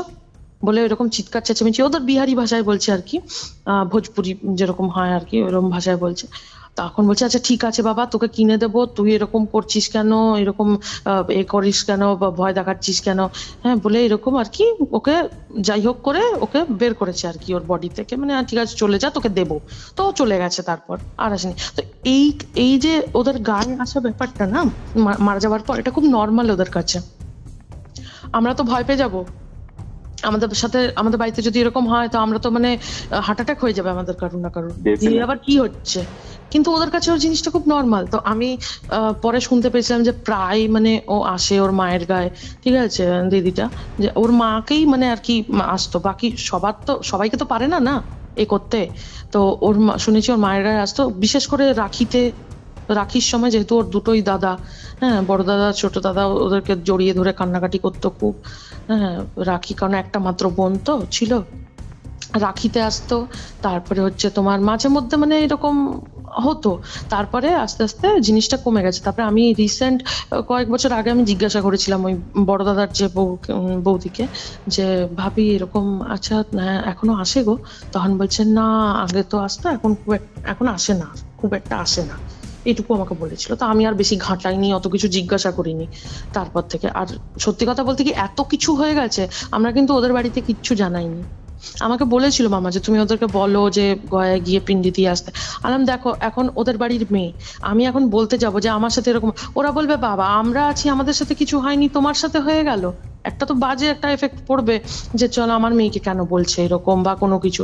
তো সেই জন্য কি হলো, আমি আর মানে ওই ব্যাপারে ওদেরকে, আমরা সত্যি বলতে এত কিছু হয়ে গেছে কিচ্ছু বলিনি। তবে হ্যাঁ আমাকে অনেকবার বলে আয় আয়, আমি তো যাই না এখনো পর্যন্ত। আমি ধানবাদ যাই, ধানবাদে অন্য জায়গায় থাকে আমার মা বাবা বোন, কিন্তু যে কোয়ার্টারে ওটা মানে আমার কোয়ার্টারটা রয়েছে, আমার যেখানে জন্ম, আমার বুক ফেটে যায় ওখানে যাওয়ার জন্য, যে আমি নিজের জন্মস্থানটা আমি যেতে পারি না, শুধুমাত্র ওই একটা কারণে, যে আমি যদি যাই, যদি আবার কিছু হয়, যদি আবার কোনো জিনিস, মানে এত কষ্ট করে জিনিসটা থেকে আমি ছাড় পেয়েছি, যদি আবার কিছু হয়, এই আতঙ্কে আমি আজ পর্যন্ত যাই না। আর ওই তাবিজটা যেটা তোমাকে বলছিলাম, যে এতদিন তো ছিল, আমি যখন এ থেকে ঘুরে এলাম 2024 সালে, আমি মুসৌরি থেকে ঘুরে এলাম, ঘুরে আসার পর একদিন আমার শ্বশুর শাশুড়ি গেছিলেন এতে নৈহাটি কালিমা আছে না বড় মা, ওখানে পুজো দিতে গেছিলেন, ঠিক আছে। তো আমাকে ওখান থেকে না ঠাকুরমশাই একটা দিয়েছিল, মোমবাতি দিয়েছিল, বলেছিল এই মোমবাতিটা জ্বালিয়ে আর তোমাদের ঘরে মানে সারা ঘরে ঘোরাবে, ঠিক আছে। তো বলেছিল ঠিক আছে। যখন আমি এসছিলাম তো আমার শাশুড়ি আমাকে বললো যে এটা জ্বালিয়ে আর সব মানে ওপরে একতলায় দোতলায় মানে যত মানে পুরো ঘরে আর কি, বারান্দায় উঠোনে সব জায়গায় ঘুরিয়ে ঠাকুর ঘরে রেখে দাও। তো আমি তাই করলাম, নিচে গেছি, আমার গা, বিশ্বাস করো না, গা ছমছম করছে। ওইটা জ্বালিয়ে যখন আমি নিচের ঘরে, আমি সারাক্ষণ রাত পর্যন্ত থাকি, ঠিক আছে, কত রাত 12টা 12:30 পর্যন্ত আমি নিচে রান্নাঘরে কাজ করি, ভয় লাগে না। ওটা যখন আমি মানে দেখাচ্ছি, আমার যেন গা হাত পা যেন মানে কেমন একটা লাগছে, শিরশির করছে। বললাম বাপরে বাপ, এরকম লাগছে কেন? আমি কোনো মতে নিচ থেকে দিয়ে আমি ওপরে এসে ওই সব দেখি ঠাকুর ঘরে রেখেছি। তার মানে কয়েক ঘন্টা পরে, হ্যাঁ, রাতের দিকে ভাবো, ওটা আমি সন্ধ্যাবেলা করেছি, আর রাত 10টা 10:30 বাজে আমি না এরকম হাতটা মানে এ করে বসে একটা কিছু কাজ করছিলাম। আমি এমনি পেন্টিং এর কাজ করি, তো আমি একটা দেখবে হাত সাইডে ঠেসান দিয়ে রেখে, তুমি পেন্টিং করলে কিছু পেন্টিং যেরকম হয় আর কি করো, একটা সাইডে হাত ঠেসান দিয়ে রেখে, আমি বাঁ হাতে পড়তাম, তো এটা বাঁ হাতটা আমি খাটের উপর এরকম ঠেসান দিয়ে রেখে করছি। হঠাৎ করে আমার চোখে পড়লো যে আমার তাবিজটা কোথায় গেল, পুরো ভ্যানিশ। সে তাবিজ কোথায়, মানে কোথাও খুঁজে পাইনি,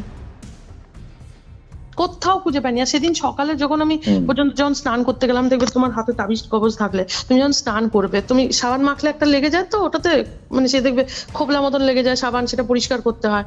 সেটা সেই দিন সকাল পর্যন্ত আমি, দুপুর পর্যন্ত আমি মানে দেখেছি। ওই এটা দেবার পর মোমবাতিটা যেদিন ঘোরালাম, সেই দিন রাত থেকে আমার হাতের থেকে তাবিজ ভ্যানিশ হয়ে গেছে। তো আমি মনে মনে আমি আর ওই মামাকে তখন জানাইনি, সেই সময়টাতে পরে বলেছিলাম। তো আমি মনে মনে এটাই ভেবেছিলাম, হয়তো ওর কাজ শেষ হয়ে গেছে, ও নিজে নিজেই হয়তো চলে গেছে, বা কেন আমি জানি না। আমি পজিটিভটাই ভেবে রেখেছি যে বড় মা হয়তো সামলে নিয়েছে সবকিছু। তো আমি বড় মার উপরেই ছেড়ে দিয়েছি, জগন্নাথের উপরেই ছেড়ে দিয়েছি। একটাই যেটা ব্যাপার, সেটা হচ্ছে যে আজকে রেকর্ডিং এর আগে তুমি আমাকে একটাই কথা বললে যে আজকে রেকর্ডিং হচ্ছে, মামাকে জিজ্ঞাসা করেছিলাম, হ্যাঁ বলেছিলাম, এবং রাতের সময় করতে বারণ করেছেন উনি। হ্যাঁ আমাকে বলেছিল যে না করাটাই ভালো হবে, তুমি করো না বাই চান্স। হ্যাঁ, বাট আমি তোমাকে একটা জিনিসই বলেছিলাম যে লাইক দেখো, এইসব এন্টিটির যে ব্যাপার, তারা দিনেও এক্সিস্ট করে, রাতেও এক্সিস্ট করে। হ্যাঁ সেটা তো আমি তো 100 বার বিশ্বাস করি। দিনে ধরো তুমি করলে যদি প্রবলেম হওয়ার হয়, দিনেও হবে রাতেও হবে। বাট তুমি আমাকে একটা কথা বলো, আমি তোমাকে একটাই কথা বলেছিলাম যে দেবো না, আমি আছি, তুমি আমার সাথে রেকর্ডিং করছো। একদম, আমি তোমার উপর পুরো চোখ বন্ধ করে ভরসা করে করেছি। তোমার কি কিছু ফিল হয়েছে? না, নেগেটিভ কিছু না, আমার একটু গা শিরশির করলো মাঝে, কিন্তু আমার এখন কিছু ফিল হয়নি।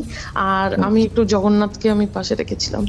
নাইস, এটাই হচ্ছে ব্যাপার। দেখো, নিজের বিশ্বাস বা নিজের যদি সাহসটা সবসময় রাখা যায় না, আশেপাশে যদি এরকম কোনো অরাও আসে, এরকম কোনো নেগেটিভ এন্টিটিও আসে, তারাও কিন্তু তোমার উপরে হাভি হতে পারবে না, তোমাকে বসে আনতে পারবে না।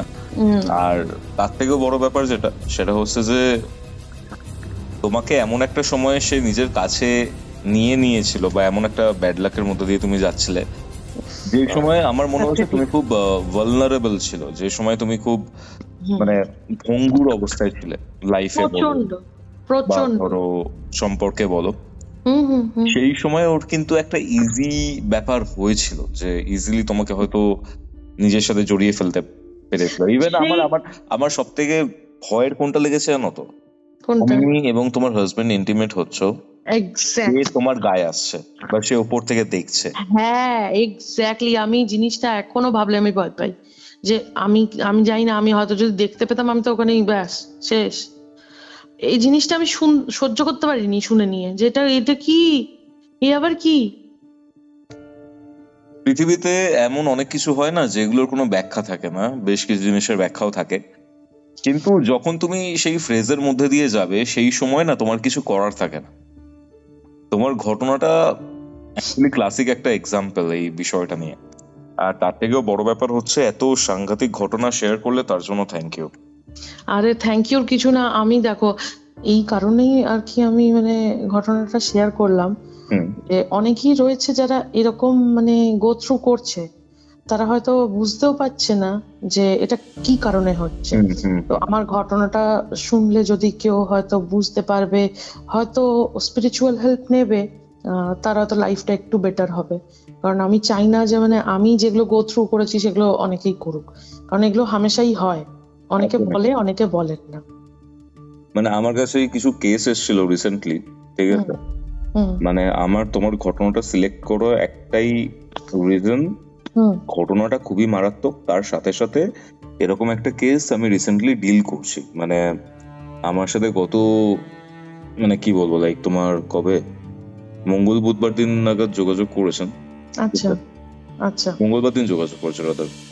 এবার যোগাযোগ করে এমন এমন জিনিসপত্র বলেছে তুমি বিশ্বাস করতে পারবে না, লাইক বশীকরণের কেস এটা, এবং সেই বশীকরণের কেসে মৃত্যু ঘটেছে যার উপর বশীকরণ করা হয়েছিল, এবং বশীকরণটা না এমন একটা ভাবে করা, জিনিসটা কাটেও নি, মৃত্যুর পরেও কাটেনি। তো যে স্পিরিটটা রয়েছে সেই স্পিরিটটা এখনো তার সাথে অ্যাটাচড হতে চাইছে, বিকজ মেয়েটা ওর ওপর জীবৎকালে বশীকরণ করে রেখেছিল। মানে এটা একটা উইয়ার্ড কেস যেটা এখন হ্যান্ডেল করছি। মানে এটা যদি সলভ হয়, বা এটা যদি আমি লাইক, সবার তো মানে সেরকম থাকে না যে শেয়ার করার ব্যাপারটা, যদি সলভ হয়, যদি কেস স্টাডি বা কোনো সিকিউরিটির ইস্যু বলো বা কোনো প্রাইভেসির ইস্যু বলো, সেই ব্যাপারটা না হয়, তাহলে কিউরিও ফাইটে বা কৌস্তবের আড্ডা যে কোনো একটা চ্যানেলে আমি এই জিনিসটা নিয়ে কথা বলবো। মানে it is a peculiar case. আর তার সাথে সাথে আজকে তোমার কেসটা যখন আমি শুনলাম, মানে সত্যি কথা বলছি, মানে terrific terrific. Thank you Sneha ঘটনাটা শেয়ার করার জন্য। তোমার আরো ঘটনা রয়েছে যেটা আজকে আমরা ফর কি বলবো লিমিটেড অ্যামাউন্ট অফ টাইম, একটা টাইম সেগমেন্ট থাকার কারণে শেয়ার করা পসিবল হলো না। সেটা অডিয়েন্স চাইলে আমরা আবার তোমার এই ঘটনার যে পার্ট রয়েছে সেই পার্টটাকে নিয়ে আসবো। আর খুব রিসেন্টের ঘটনা তো, সেটা আমি জানতেও চাই। ঠিক আছে, তাহলে কথা হচ্ছে। থ্যাংক ইউ তোমাকেও যে তুমি আমাকে সুযোগটা দিলে বলার জন্য। ঠিক আছে, তার জন্য আমি খুবই খুবই খুবই থ্যাঙ্কফুল যে আমার ঘটনাটা তুমি এত ইন্টারেস্ট নিয়ে শুনলে, বা তোমার যে যারা ভিউয়ার্স আছে তাদের জন্য তুমি ইয়ে করলে, তো তার জন্য তোমাকে অনেক অনেক থ্যাংক ইউ। ঘটনা ইন্টারেস্টিং যদি না হয় না, মানে ধরো এখন রাত 2:41 বাজে, আমরা শুরু করেছি একটা পার্টিকুলার টাইমিং এ, ততক্ষণ ধরে একটা ঘটনা যখন শুনছি, আমি নিজেও তোমার যে ঘটনাগুলো রয়েছে তোমার চোখ দিয়ে, তোমার মাধ্যমে আমি ফিল করতে পারছি, এবং আমার মনে হচ্ছিল তোমার জায়গাতে আমি নিজে রয়েছি। এটা খুব বড় একটা ব্যাপার ছিল। যাক, তুমি যে সেটা মানে ফিল করেছো, মানে আমি ভালো করে বোঝাতে পেরেছি, সেটাই আমার কাছে অনেক বড় ব্যাপার। ঠিক আছে স্নেহা, কথা হচ্ছে আবার। নিশ্চয়ই, সাবধানে থাকো, আর যদি কোনো প্রবলেম হয় আমাকে জানিও। ঠিক আছে, একদম নিশ্চয়ই। Thank you, good night. Good night.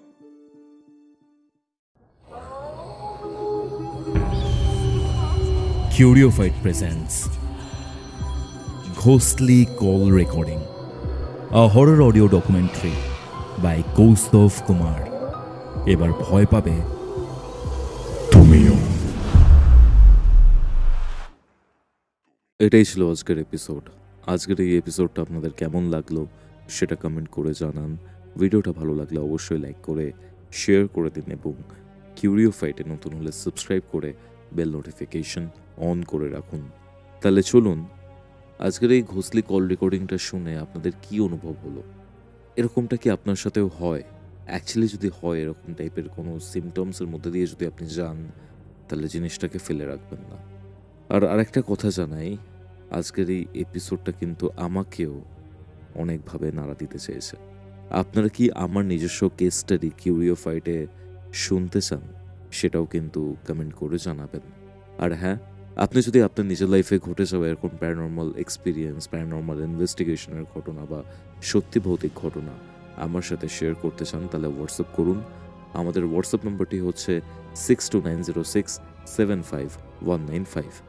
এখানে যোগাযোগ করে আপনি আমার থেকে, অর্থাৎ কৌস্তবের থেকে স্পিরিচুয়াল হেল্প নিতে পারেন, বা যে কোনো প্রবলেমের অ্যাস্ট্রোলজিক্যাল গাইডেন্সও নিতে পারেন। তাহলে চলুন, দেখা হচ্ছে পরবর্তী এপিসোডে, যেটি আসছে রবিবার দিন দুপুর ঠিক 3টের সময়।